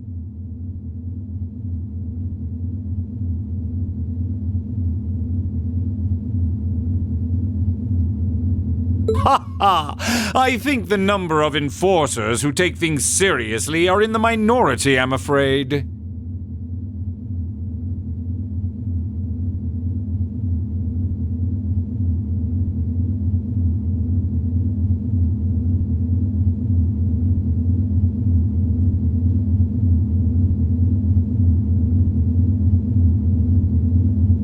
Still, you're right about us having played around for long enough.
I find the many mysteries surrounding you fascinating, but there's a certain appeal to them remaining forever unsolved, too. You may think yourself a swordsman, but allow me to show you how little you truly know. Are you sure you can do this? I'll be fine. Don't worry about me. The gap in skill between us is small enough that I should be able to force our way through. Oh? Small? The difference in our strength is like night and day, you boor! And if you're foolish enough to be unable to see that, then allow me to make you realize your folly and pay for your arrogance.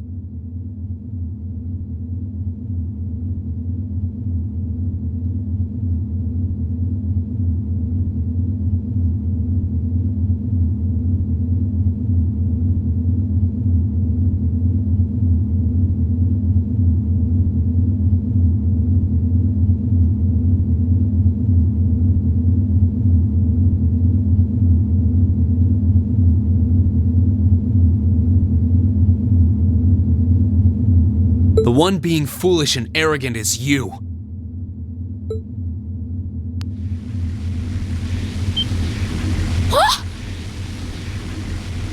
My.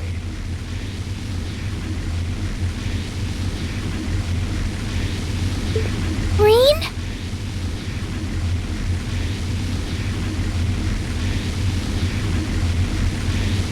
I owe me being able to do this to you, Your Highness. You and Elise.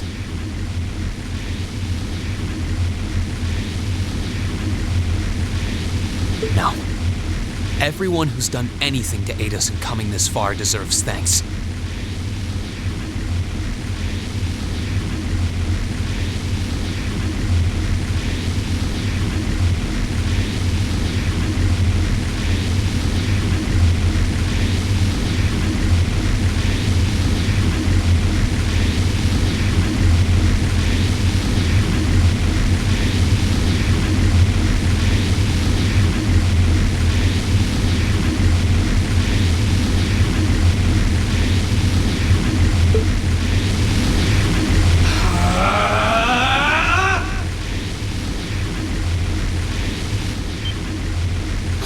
What's happened to him?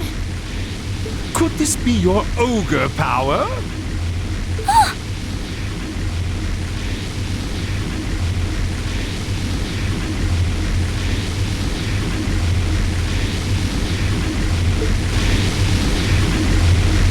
Eight leagues, one blade school, intermediate level.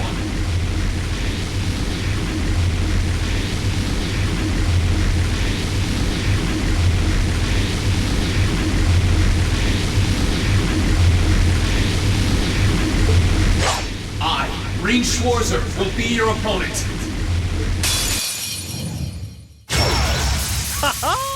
I will enjoy this. This is his ogre power? My turn.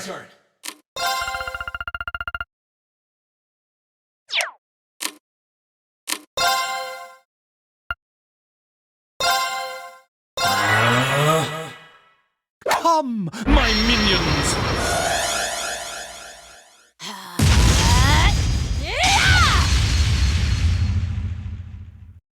Yeah!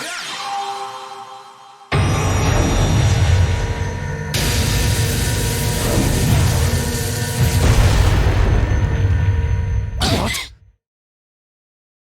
Let's move.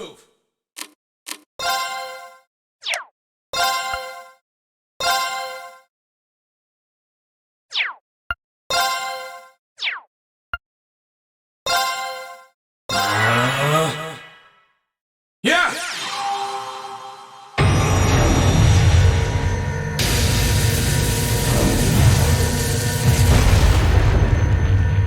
What? Too slow! Let's move.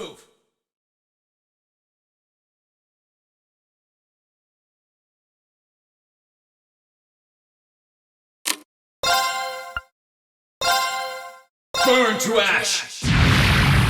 Fall!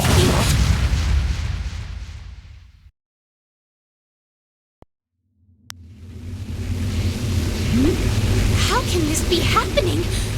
What is he? Ha ha ha! Splendid! Simply splendid!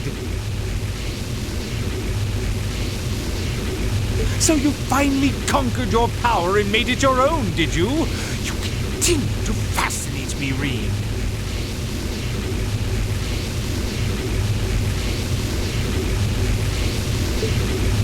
Rean! Forgive me, Your Highness. What for?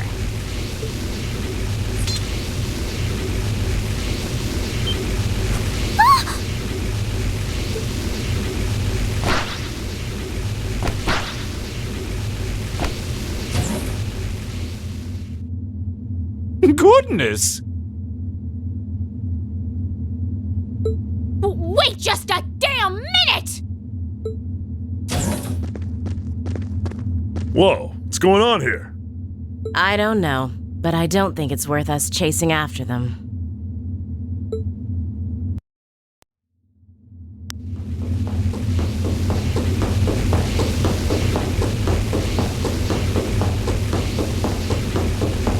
We'll make our way directly to the deck. Are you all right, Your Highness? Yes! Perfectly! My heart just feels as if it's about to burst. That doesn't sound very fine. Come on, is now really the time to be flirting with each other?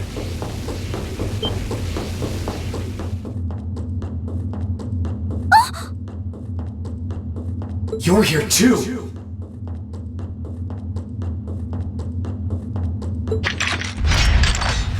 You got some real guts, kiddo. But you ain't getting past us. Zephyr's guard shall not be easily broke.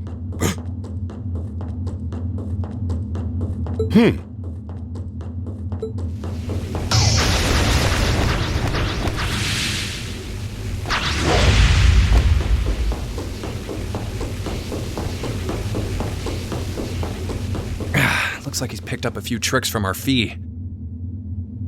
The targets have broken our line of defense. Commencing pursuit.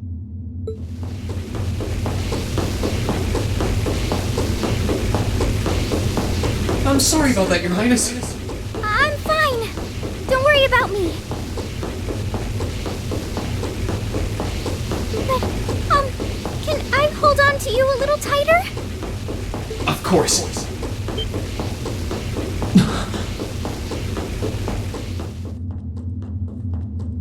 Targets in sight, commencing capture. My suspicions outlining you as an indecent person seem to have been confirmed. Can you not make me out to be some kind of pervert all the time, please?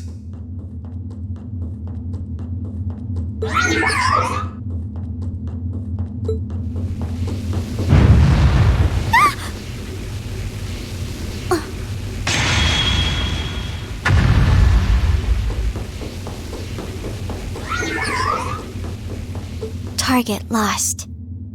I may have underestimated you, Rean Schwarzer. In more ways than one.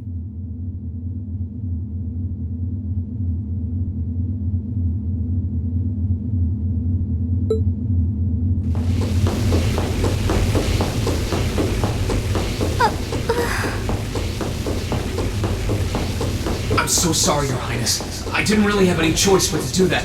I realize that's no excuse. I know you didn't. But she seemed even younger than me. How could you, Rean? That truly is indecent.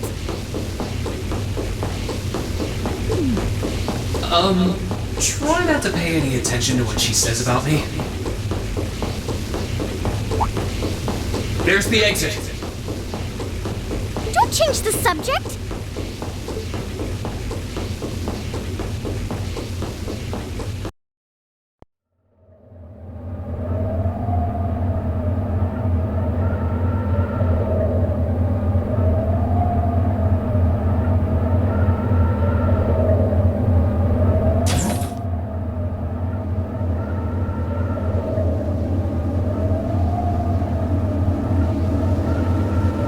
the Ashen Knight? Isn't that... Crow? And...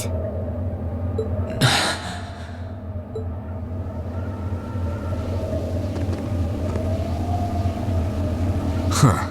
So that's how it manifests for you.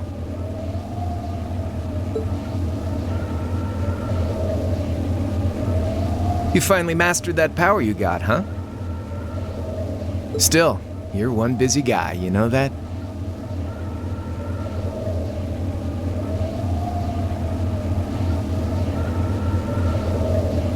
One minute you're down in the dumps, the next, you've got one of the cutest girls in the country cheering you up.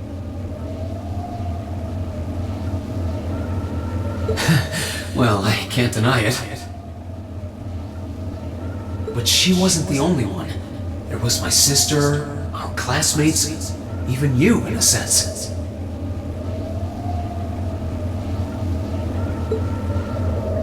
Come on.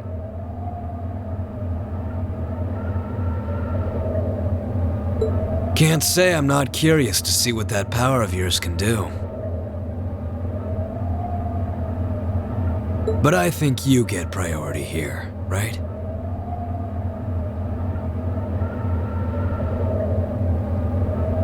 Yeah, let me have this one.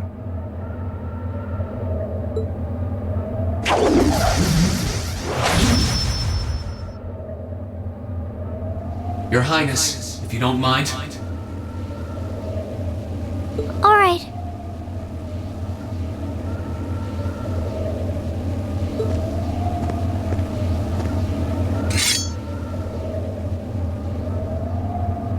This is your first time fighting me without the mask on, I think.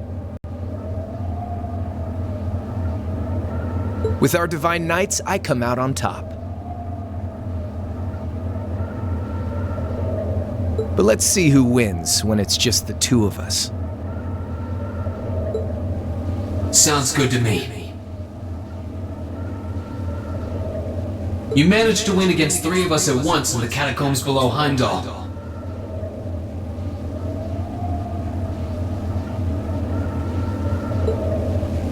But it's just you and me now. And this time, I'll be the victor. Go ahead and try.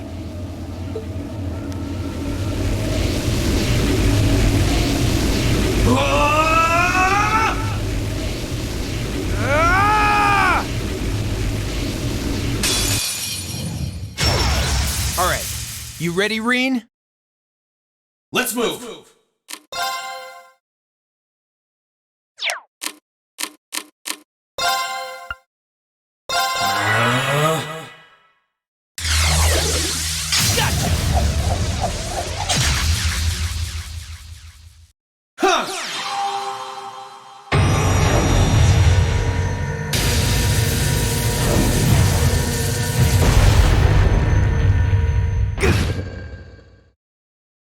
My turn! Arcus, activate! Huh!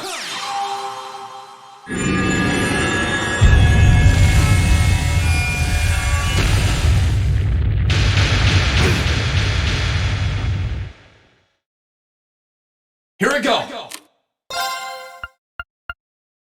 Arcus, activate! Huh!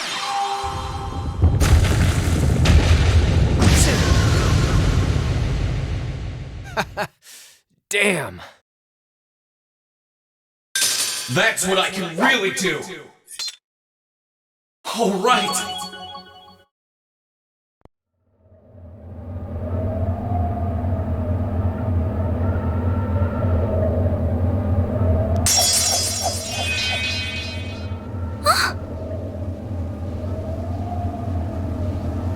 Huh. You actually did it. I sure wasn't expecting you to beat me one-on-one. You fought pretty well yourself. It couldn't have been easy to last as long as you did against me like this.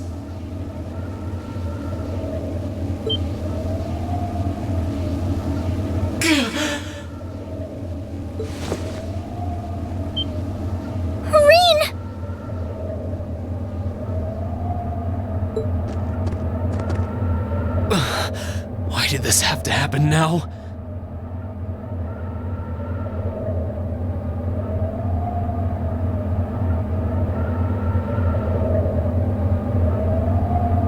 Guess your luck ran out.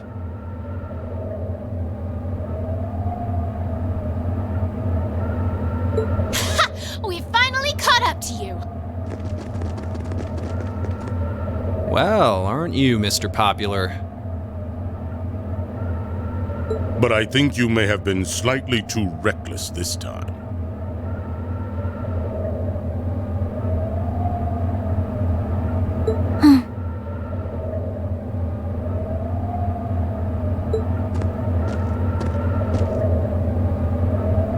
That wasn't a bad fight. Even if you lost, at least you tried, I guess.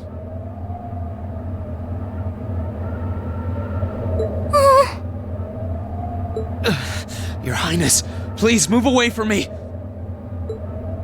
Hey, don't be too rough with... Look sharp!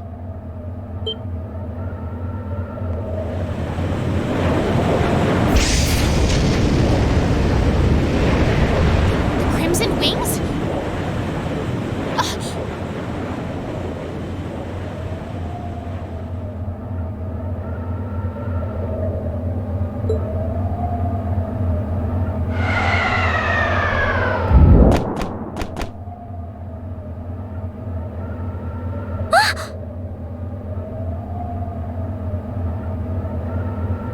What are you all? Sorry for the wait, Rean.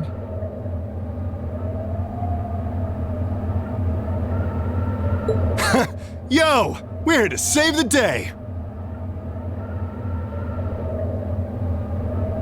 You caught us all off guard back in Ymir.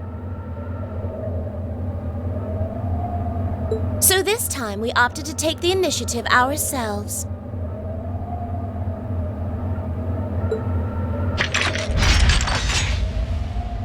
We meet again, severing chains. And I see you've brought the purple lightning with you. She brought more than that. Check out the Icy Maiden and that big shot arts user from the Bracer Guild. We couldn't ask for a more impressive group. However... Here it comes again.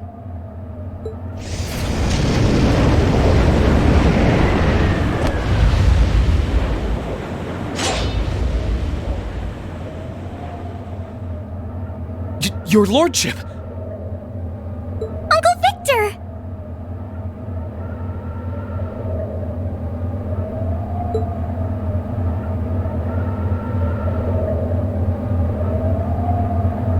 It's good to see you again, Rean. And it relieves me to see you're none the worse for wear, Your Highness. Ugh! The Radiant Blade Master is here too? Huh. Wow.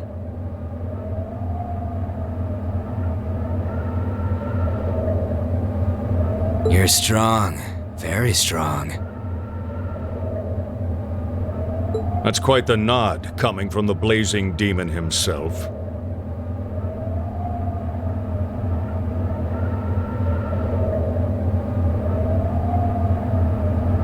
I can see now why you're considered one of the fiercest in Ouroboros. And why some even claim you to be the Steel Maiden's equal.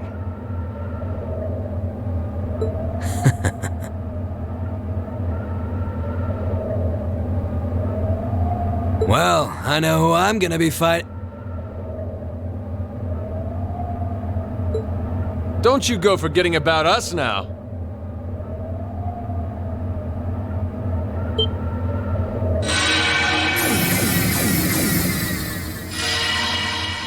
You're all here too? Are you okay, Rean? Looks like we've landed in the middle of something pretty crazy. And not a moment too soon. You came! I'm glad to see you're all right.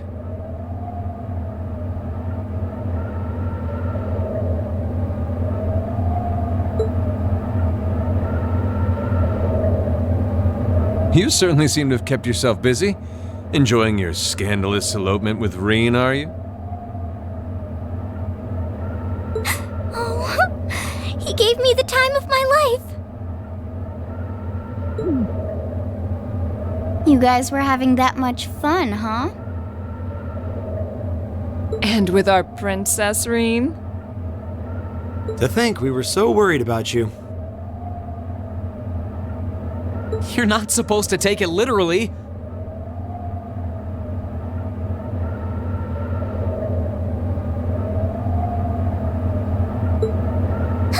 So this is what you threw me out of Valimar for? Doesn't look very fun.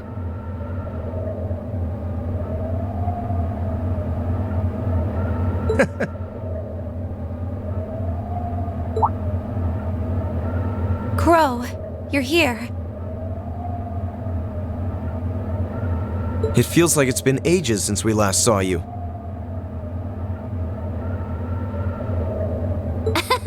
You're looking spiffy, Crow. I'm hanging in there. Sure wasn't expecting all of you to show up, though. How are we even gonna settle this?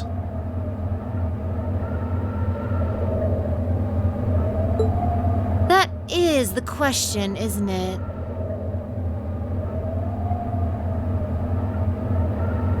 I'd roughly estimate both sides to be of equal strength.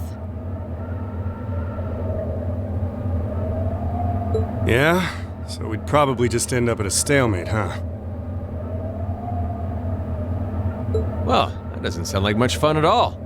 What say we just forego the fighting and have ourselves a party instead? Ha ha ha! I could never turn down a party!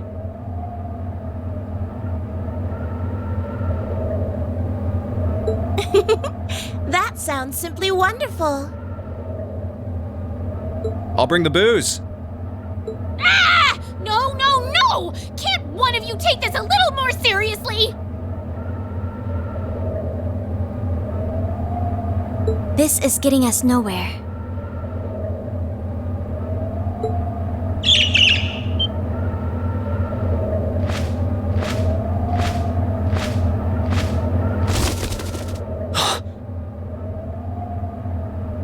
Look who decided to show up.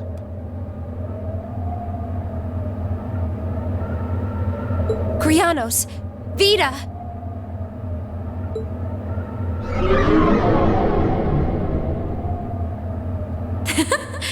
Welcome aboard the Pantagruel, Emma. Your overall ability as a witch might still be lacking, but that transportation spell was exceptional.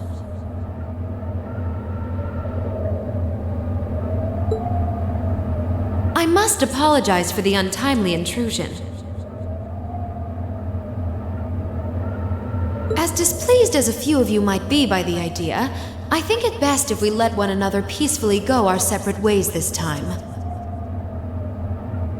I'll be the one who bears the brunt of Duke Cayenne's anger.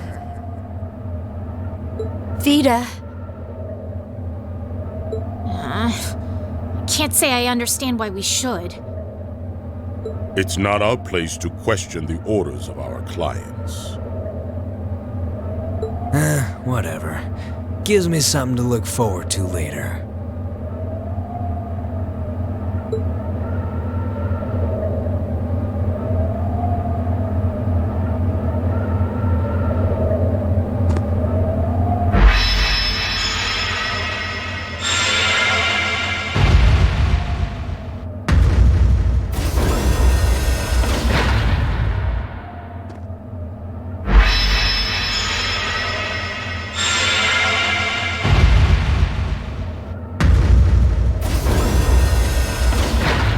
Okay. See ya, Fee. Next time we meet, it will be as enemies. Yep, I know. Aw, I was kind of hoping we'd be able to talk some more. I expect we will have multiple opportunities to do so in the near future.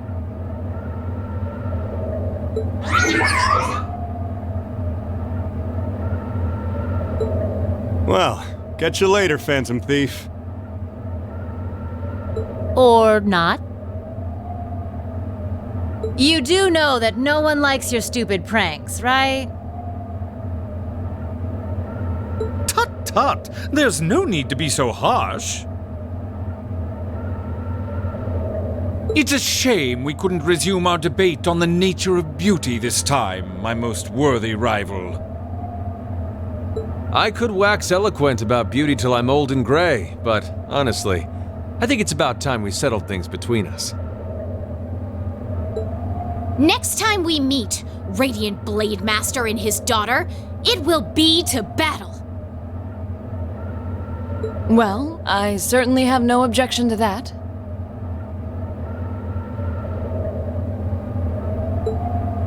You seem to bear some manner of ill will against my household. I don't know your reasons.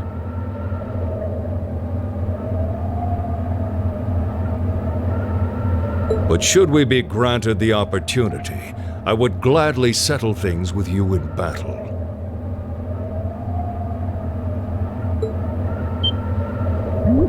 Yes, well, let's not be too hasty. I can wait.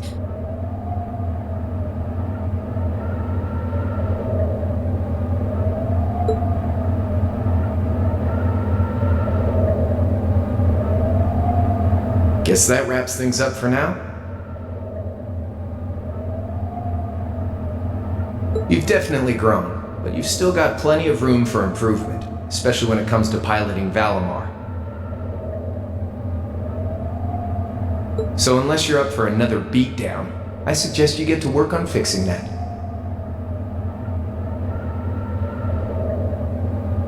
Yeah, I know. Oh, and just to confirm, you were the one who told Toval where I was, right?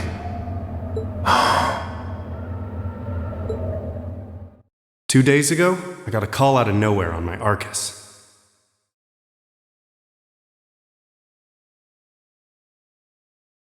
They gave me this crazy amount of detail on exactly where to find you, then they just hung up.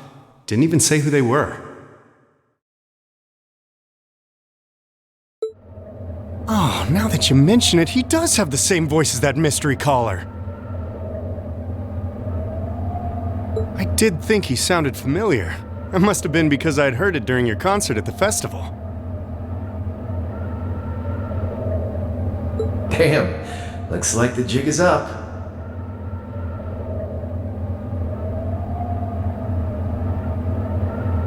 You really did that?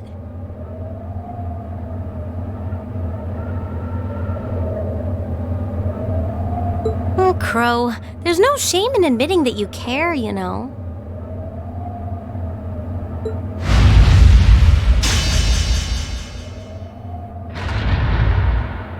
And if I might be so bold as to offer a word of advice, get Valimar a better sword, one like yours.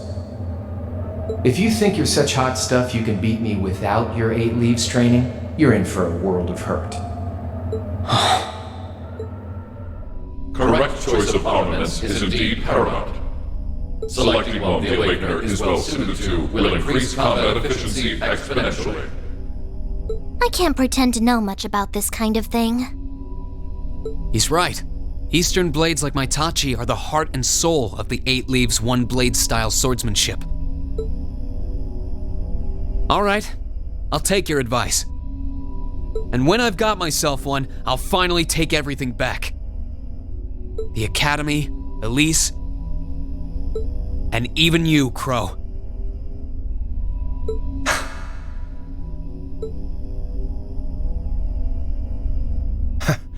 If that's how you want it, I'd like to see you try.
If that is all, I will return to a state of inactivity.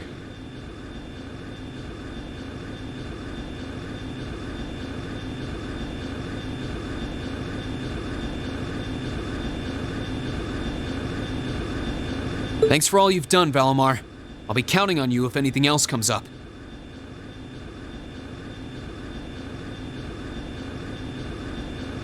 Acknowledged.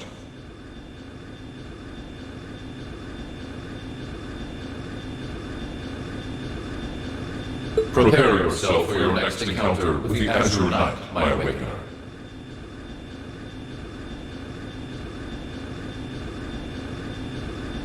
Don't worry, I will.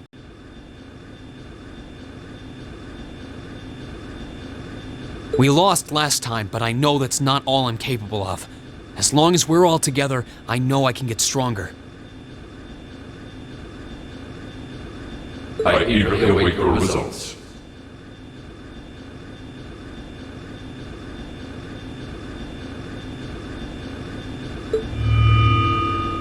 Looks like he went to sleep.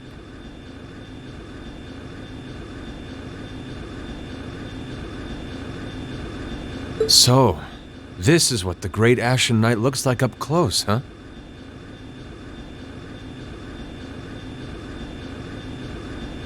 I've heard all manner of rumor about it, but I never expected I'd stand in the presence of a legend.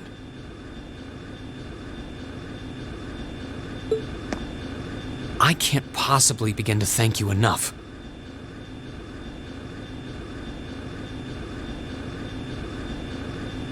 I don't know what I would have done if you hadn't come to my aid. Thank you. Really.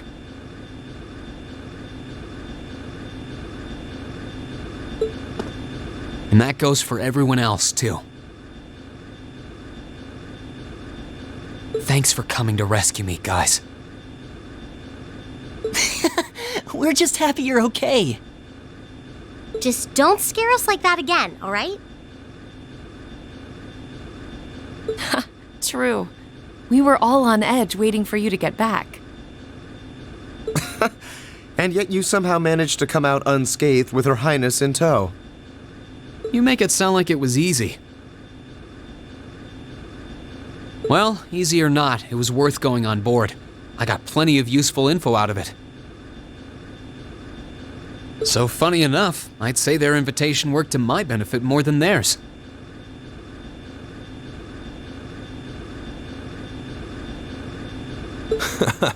I guess there's no harm in looking at the positives now that all's said and done. Look at you, acting mature and all grown up. Brings a tear to my eye. Looks like we have some catching up to do. I'd like to follow Rean's lead and extend my thanks to each of you as well. Thank you, all of you. And, dear brother, it's a relief to see you safe and sound. Though I never pictured my great escape would end with you in this airship of all things. We did time our appearance fabulously, if I do say so myself. My only regret is that we weren't able to blow in with a storm of rose petals when we boarded them.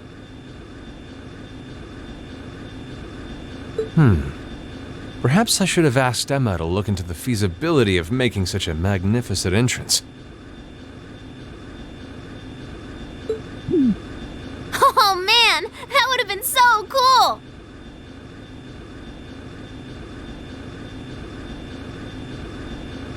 Well, it's probably not impossible. Now you're just being silly.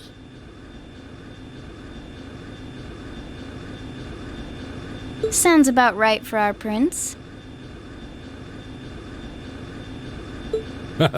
Well, at the very least, I'd say we're clear of any immediate danger. And given this opportunity, I'd like to sit down with you to discuss our situation and exchange any pertinent information. But first, I think we have a few more reunions to celebrate. Rean!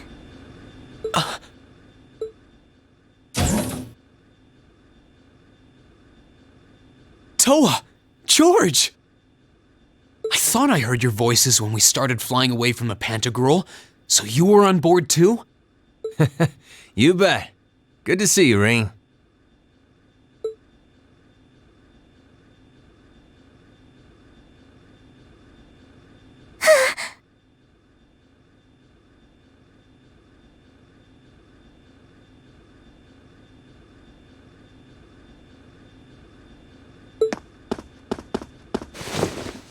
Whoa!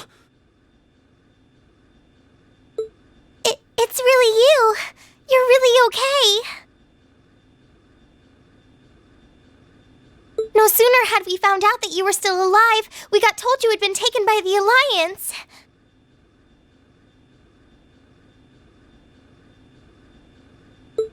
We've been so worried about you. I'm a real troublemaker, aren't I?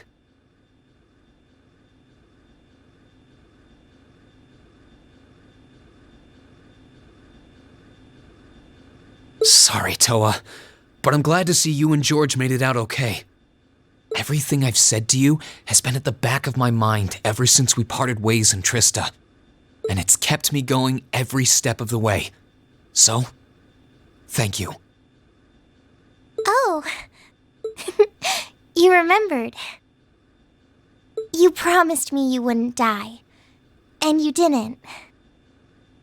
And then there was the promise you made during the festival after-party. You said that next year you'd work to make the Academy even more wonderful than it is now.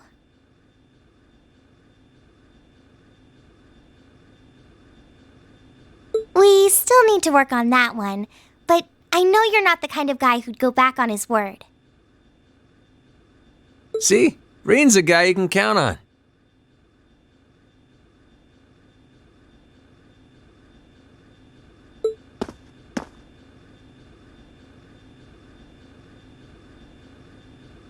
Nice to see you're holding up okay.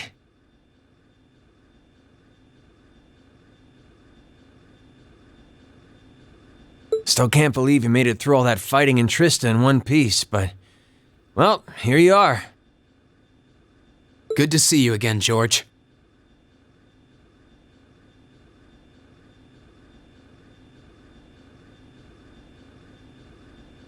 But how'd you two end up on the Courageous to begin with?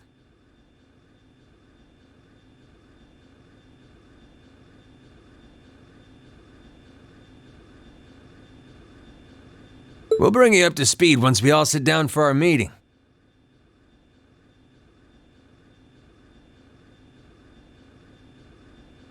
There's a conference room on one of the upper floors. We can meet there when you're ready.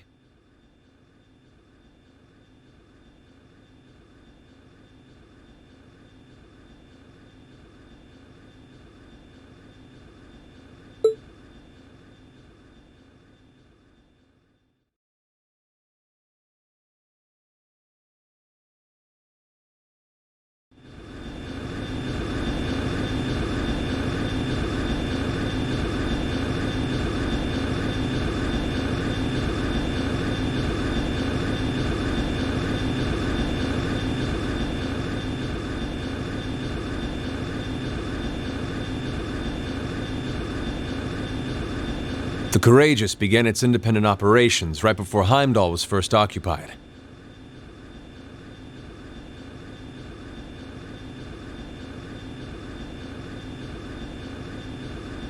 I realized what the Alliance was planning, so I gathered a skeleton crew, met with Viscount Arcade, and we hurried straight to Trista, where we found your classmates locked in combat with the Azure Knight.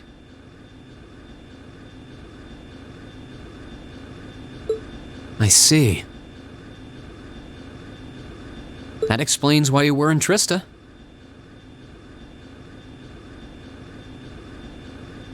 I shudder to think what would have happened if not for the Courageous's timely appearance.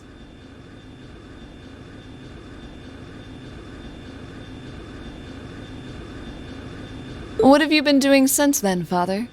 I hadn't heard anything about your whereabouts until now. Eventually, we were able to shake off the Azure Knight's pursuit. And we've been traveling around the country ever since, preparing to find you and take you on board.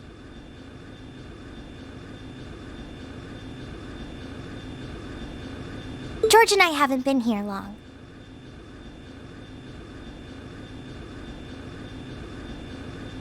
The principal managed to get in touch with the Courageous without anyone noticing and sent us here. He did? I hope he's still alright.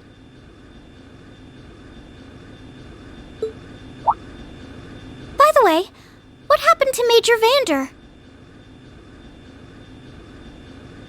You two are always joined at the hip. Ah, alas, he is currently indisposed. His military obligations have him heading up the 7th Armored Division in Western Erebonia. They're working with your former instructor, Major Neidhart, as well.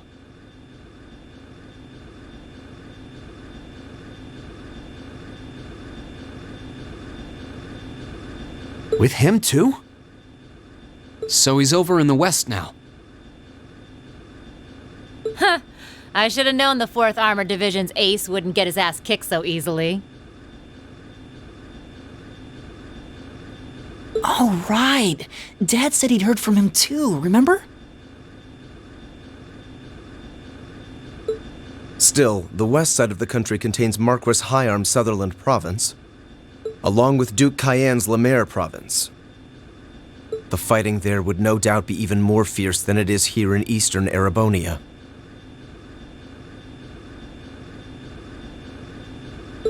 Correct.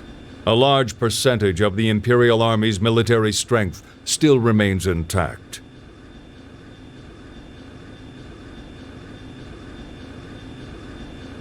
But the Noble Alliance forces' constant attacks have put them at a disadvantage. On top of that, a number of townships in the region have been caught in the crossfire and suffered great losses.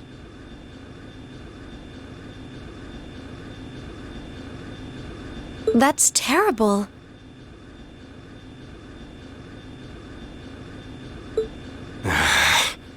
I'd heard as much, but it still pisses me off to hear it. With the 3rd and 4th Armored Divisions occupied on the eastern side of the country, one can only assume the Noble Alliance intends to use that as an opportunity to crush the forces in the west.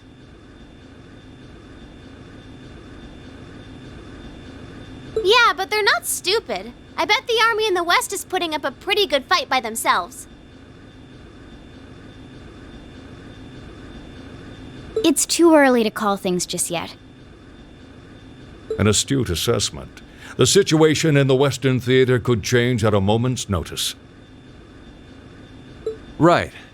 But that means we're uncertain what course to pursue now. And having said that, we have a question to pose to all of you. The question, really. With the whole of the Empire caught in the throes of civil war, what exactly do all of you intend to do from here on out? Us? We were in the midst of discussing that when Rean was taken to the Pantagruel, in fact.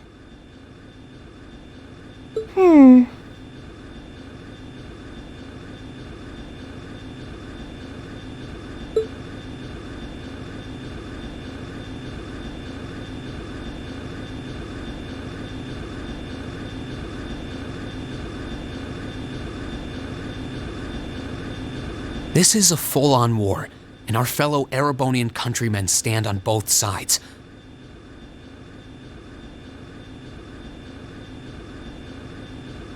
No one here is delusional enough to think that a group of students like us are capable of stopping it by ourselves. Still, during our field studies, we found ourselves up against the problems this nation faces again and again. And because we have that experience, I believe there's a place for us to change things in all this, a part only we can play. We may not be able to compete head-on with the Alliance,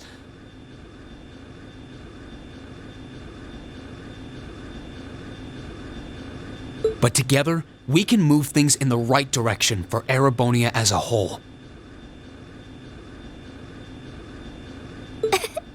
That was wonderful, Rean.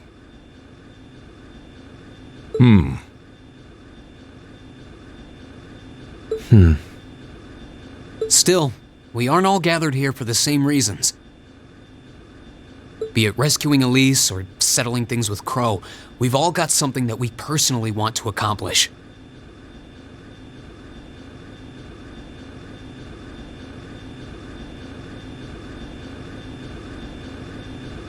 But accomplishing those things won't be possible with the situation as it stands.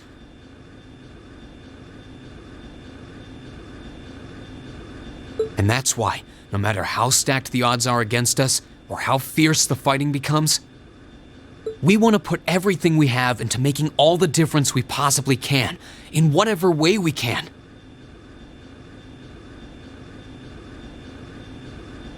I think I speak for everyone in Class 7 when I say that.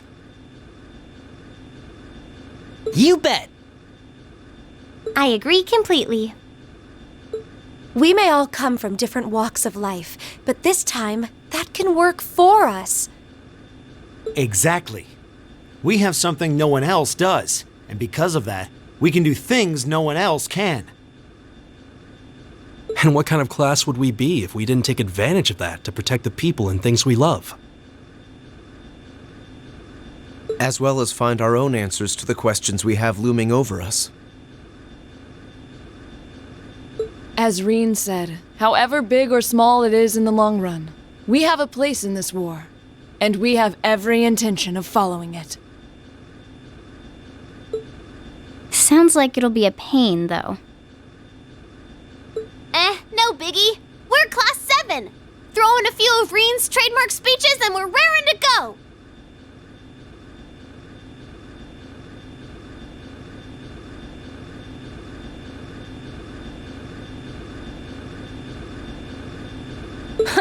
Look at you kids.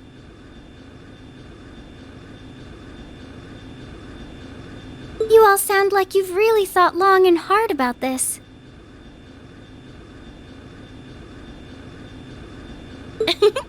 That's the Class 7 I'm proud to serve.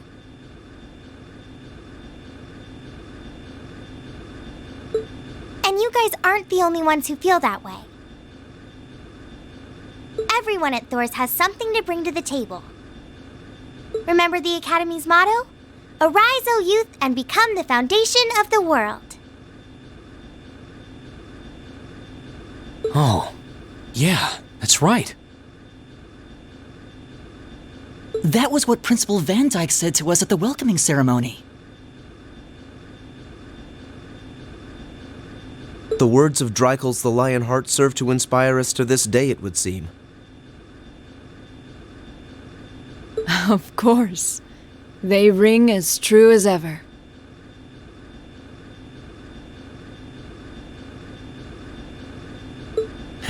It's like you didn't even have to think about it.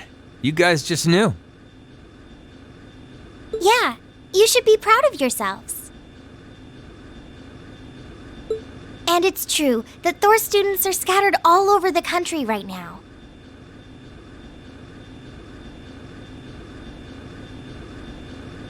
But I'm sure that each and every one of them are fighting too, and they feel the exact same way that you guys do.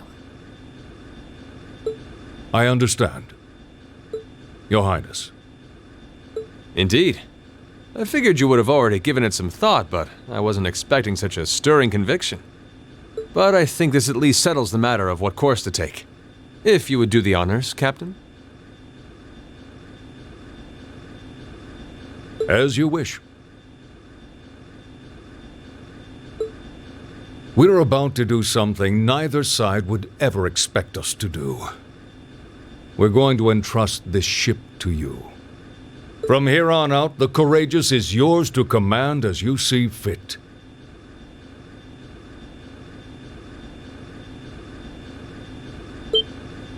What? What? Father, would you mind elaborating? It means exactly what it sounds like. The operation of this ship will be left entirely to your discretion. I imagine your journey to make a difference in this war needs a home base to begin from.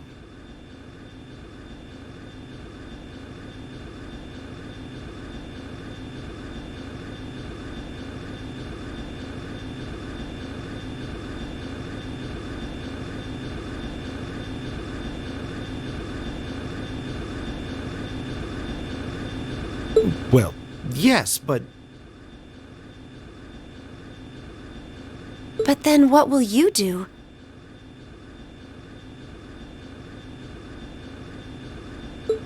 We plan to disembark and make our way to the western provinces. Once there, we'll begin working with the 7th Armored Division and the other neutral forces in the region. The intention is to ensure that as few innocents as possible are harmed by this conflict.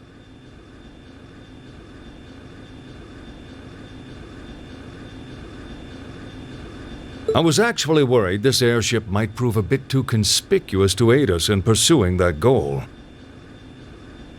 But with us headed west, we'd be leaving all of eastern Erebonia in your hands.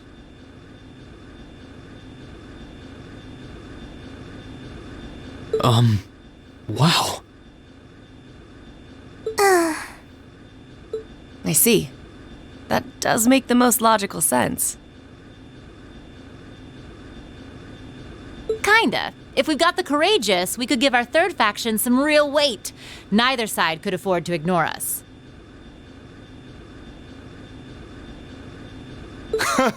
I'm not even sure the guild could come up with a plan this wild. Well, it's fair to say I've learned a lot from the way the guild's members handle things, yourself included.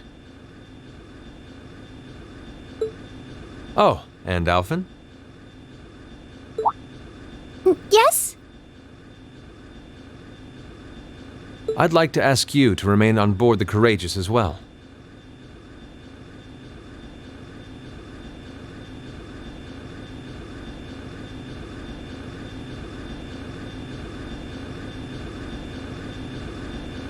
This ship is technically the property of the Arner household, fathers in particular.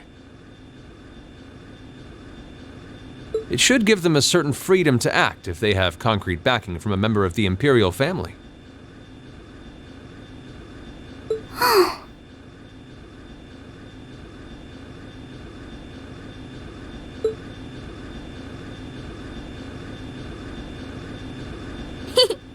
I'd be happy to. Henceforth, I, Princess Alphen Rice Arner, will guarantee the legitimacy of their actions.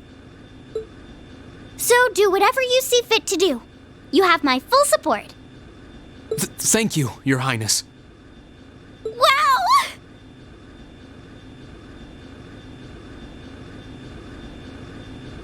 We are truly honored to have you with us. No turning back now.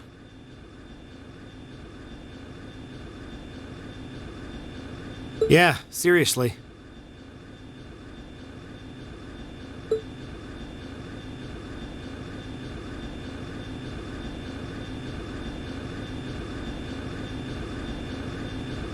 We hereby humbly accept custody of the courageous. Please, leave Eastern Erebonia to us. We'll be counting on you then. I'm looking forward to toasting your future successes.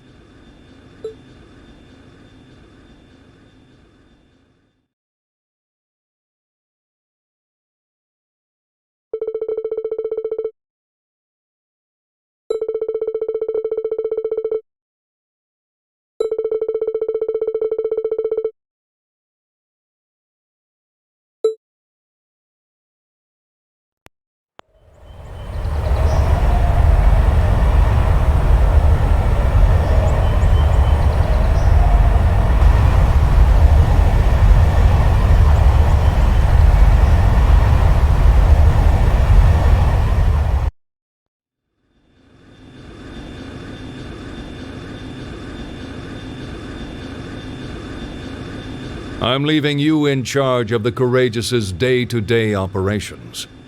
I don't doubt you'll make a fine acting captain. It would be an honor.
Rean, this is just a little parting gift from me.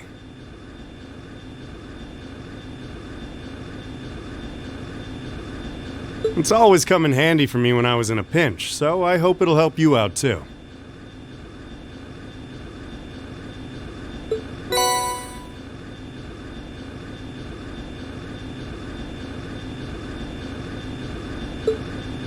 Thanks, Toval.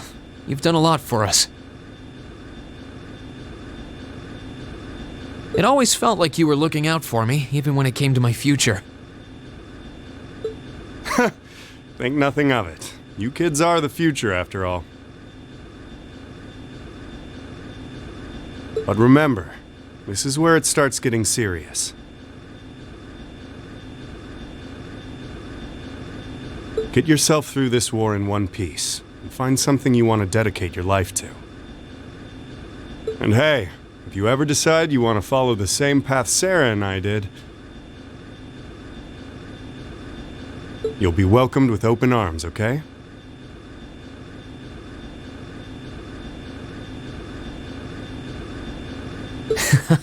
I'll be sure to give it some thought. Okay. Knock it off with the scouting. Well then, it's time we bid you all a fond farewell for now. Chin up, Alphen. I'm counting on your charm to keep everyone motivated.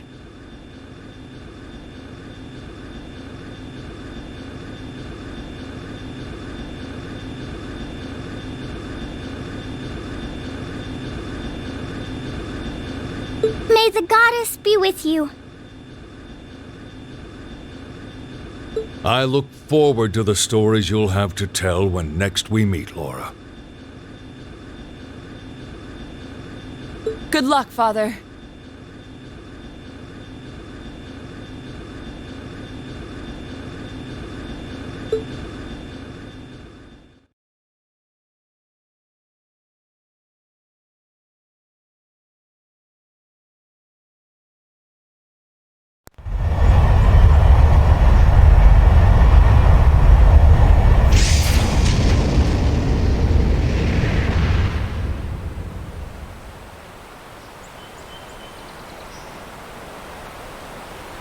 Well, there they go.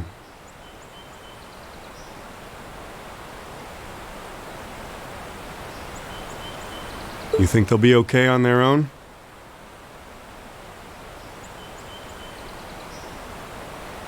Only the goddess herself knows for certain.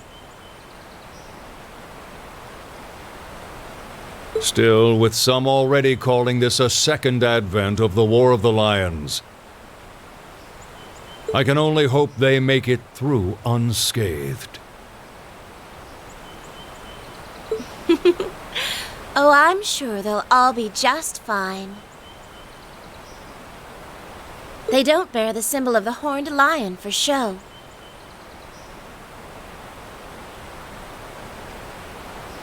Yes, I suppose you're right. And the same goes for me, too. I can't very well call myself a Thor's alumnus and fail to deliver.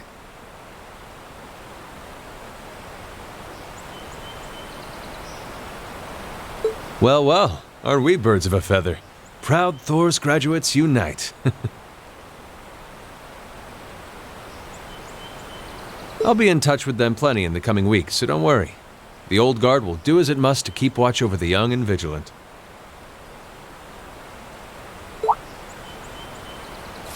Speaking of the Old Guard, Chancellor Osborne was also a Thor's graduate, was he not?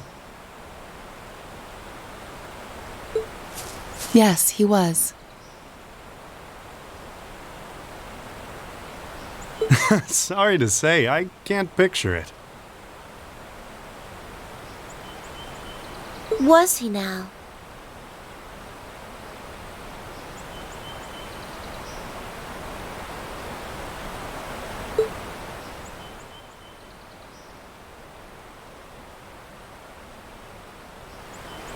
He and I may have had our differences, but I still feel a certain loss with his passing.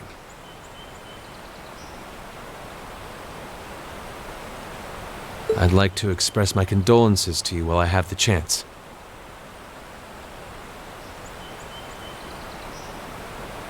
I'm afraid I never had the chance to truly get to know him.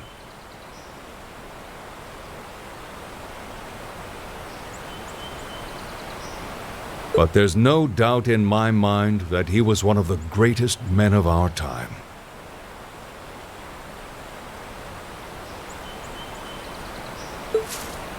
Thank you.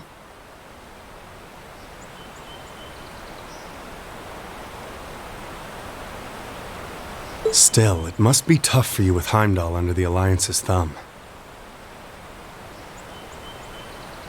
Were you able to find out where his funeral was held?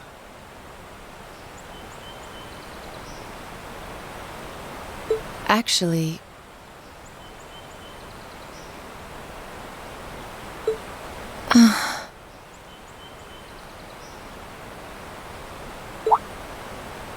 Captain? Is something amiss?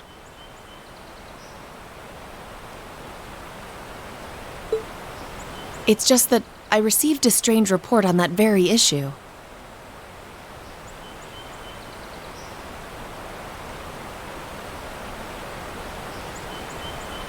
I was told his body was taken into the custody of the Imperial Guardsmen when the city was occupied. But then after that,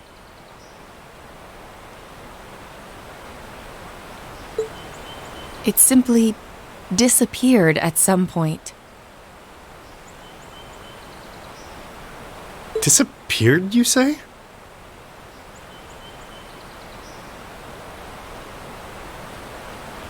Is it possible the reformist faction could have taken it from them?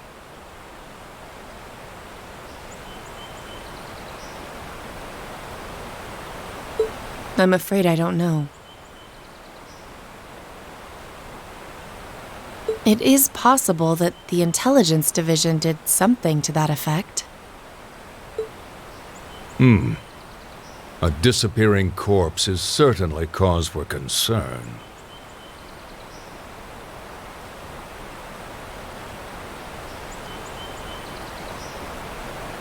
It's difficult not to draw parallels with the Lance Maiden's sudden death following the War of the Lions. Unbelievable.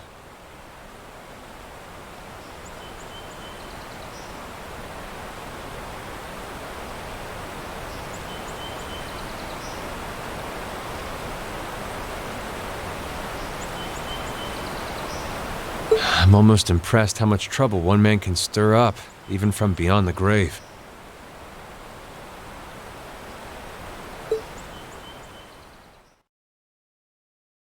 He had so many plots in motion, I doubt even his death put a stop to them all.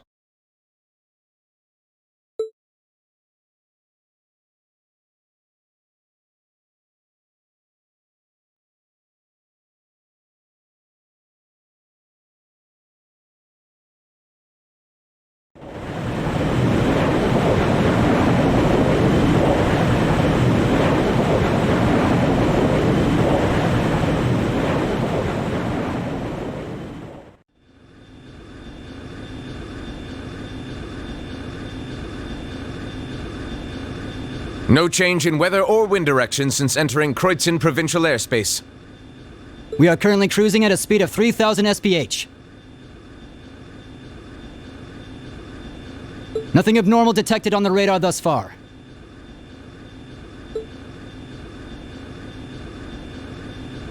Detour around the Twin Dragons Bridge, staying within the clouds. Take extra care that we aren't noticed by the Noble Alliance's surveillance. Yes, ma'am. Wow, she's a real natural at this. Yeah, it's hard to believe she's only been in the position for a day.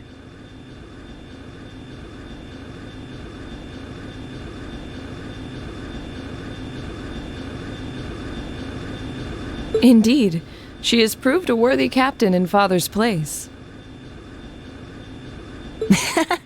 As if anyone could fit the role better than our student council president.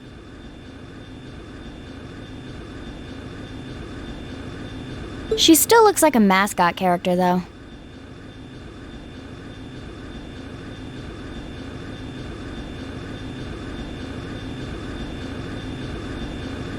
That's just one of her many charms.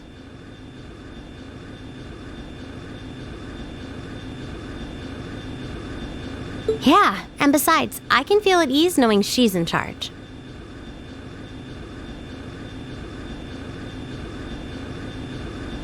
So, today's the day we start our journey anew, right?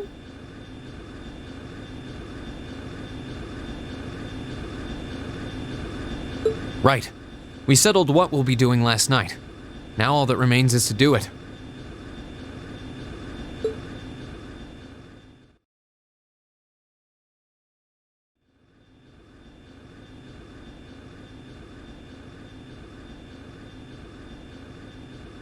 Well, Toa and George should be able to handle the day-to-day running of the ship, so that's out of the way. And whatever we decide, it's not like we're going to be able to do anything major today. Still. I think it's time we start hammering down exactly what we're going to be doing from tomorrow onward.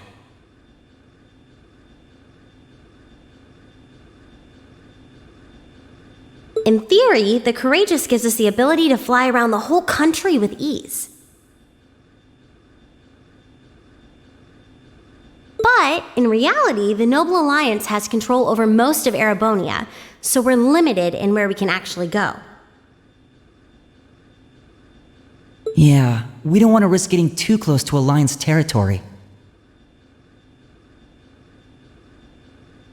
We'd run the risk of being captured, or even worse, being shot down. It's sad to think how we barely have anywhere we can land with an amazing airship like this at our disposal.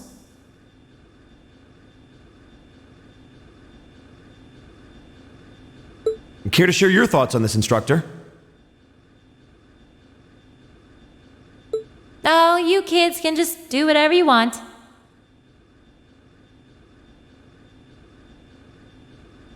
I lost the will to put in any effort after Captain Classy got off. You slacker. I'm pleased that you think so highly of my father, but...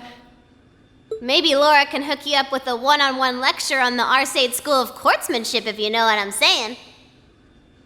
I was kidding. In all seriousness, if you need more people fighting in whatever you end up doing, I'll be happy to help you out.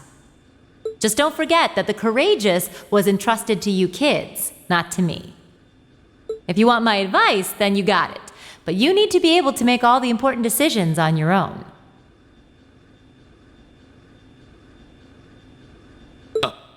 Of course.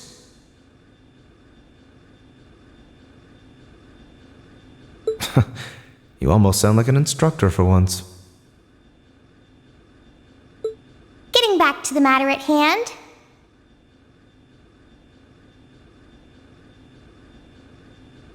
We don't need to decide everything right at this moment. What say you to figuring out how and what for now? Come again? I assume what would be our overall goal. Something realistic that we can all work together towards.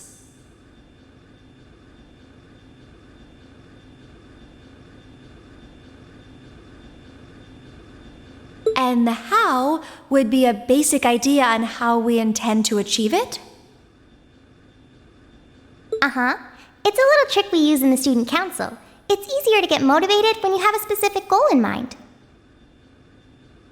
You guys were doing the same kind of thing in the weeks before the Academy Festival, remember? The concert was what you were working toward, and all your other planning was how you intended to pull it off. I see. That makes sense. We did spend a lot of time before and during the festival working out all the details, come to think of it. Not to mention taking care of the things we couldn't plan, like the strange stuff at the old schoolhouse. We were coordinating with all of the other classes and clubs at the same time, too. When you break it down step by step, we did so much without even realizing it.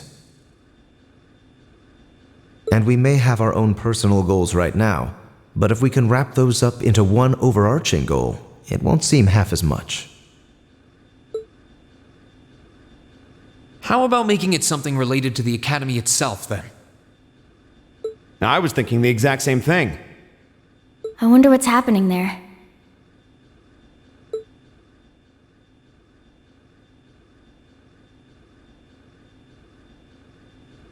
Toa, George. The Academy is currently under the Noble Alliance's control, right? That's right.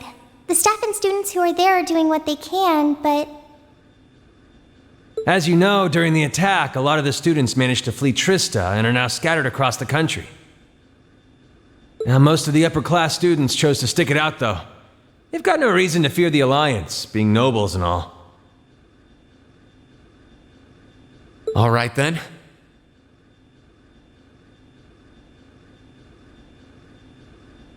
I think our what should be taking back the Academy.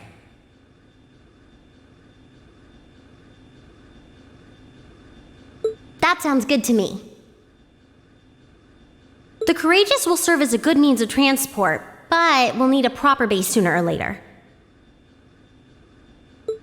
But with it, we can get a better look at the current state of things in Erebonia and try to reach out to those who are in need. And whatever information we learn along the way could bring us that much closer to liberating the Academy. Can't see taking it back going that smoothly, though.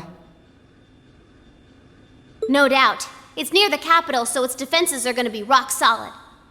Still, I like it. What goal is more worthy of us than reclaiming something we hold so dear?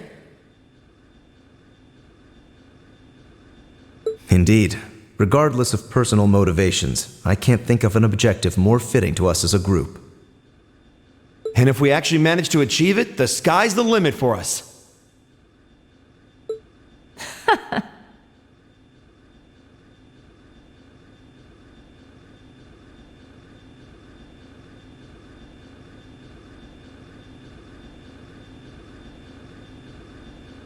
I'm genuinely moved by your positivity. Well, their optimism is probably their strongest point. We were thinking of something along the same lines, in fact, so it works out. And hey, if we all thought about it, what's to stop the others from Thors from thinking it too? So if you happen to bump into anyone who escaped from the Academy, why not go and ask them to join us? I'm not saying it has to be your primary focus or anything, but the more people we have on our side, the better. That's a great idea! Yeah, we'll be sure to keep an eye out. We have about the bare minimum crew we need to fly at the moment, but it's not like this is their full-time job. I'm sure our current staff won't be here forever, so we're gonna need a few extra hands on board at some point. Ideally, we could have whoever's here now stick around long enough to train anyone we end up recruiting.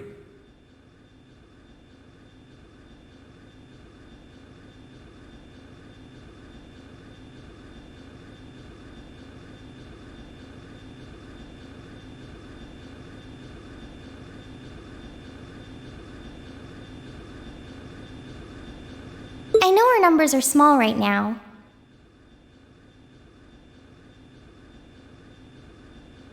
But the more people we can get on our side, the higher chance we stand of making Trista and the Academy our home again. And I don't know about you, but I get this weird sense of satisfaction knowing that we students are going to be the ones to do it.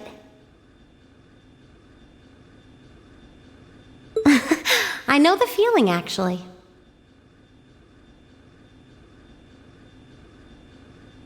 Everything works for me. I'd say that's our how decided, wouldn't you?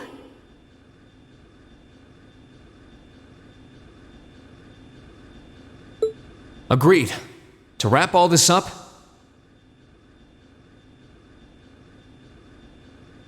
we'll use the Courageous as our base, and as a way to get a good idea of the current state of things in eastern Erebonia.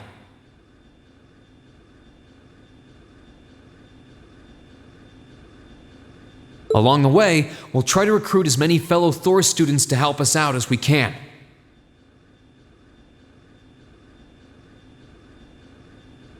All for the sake of our primary goal, taking back Thor's military academy.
you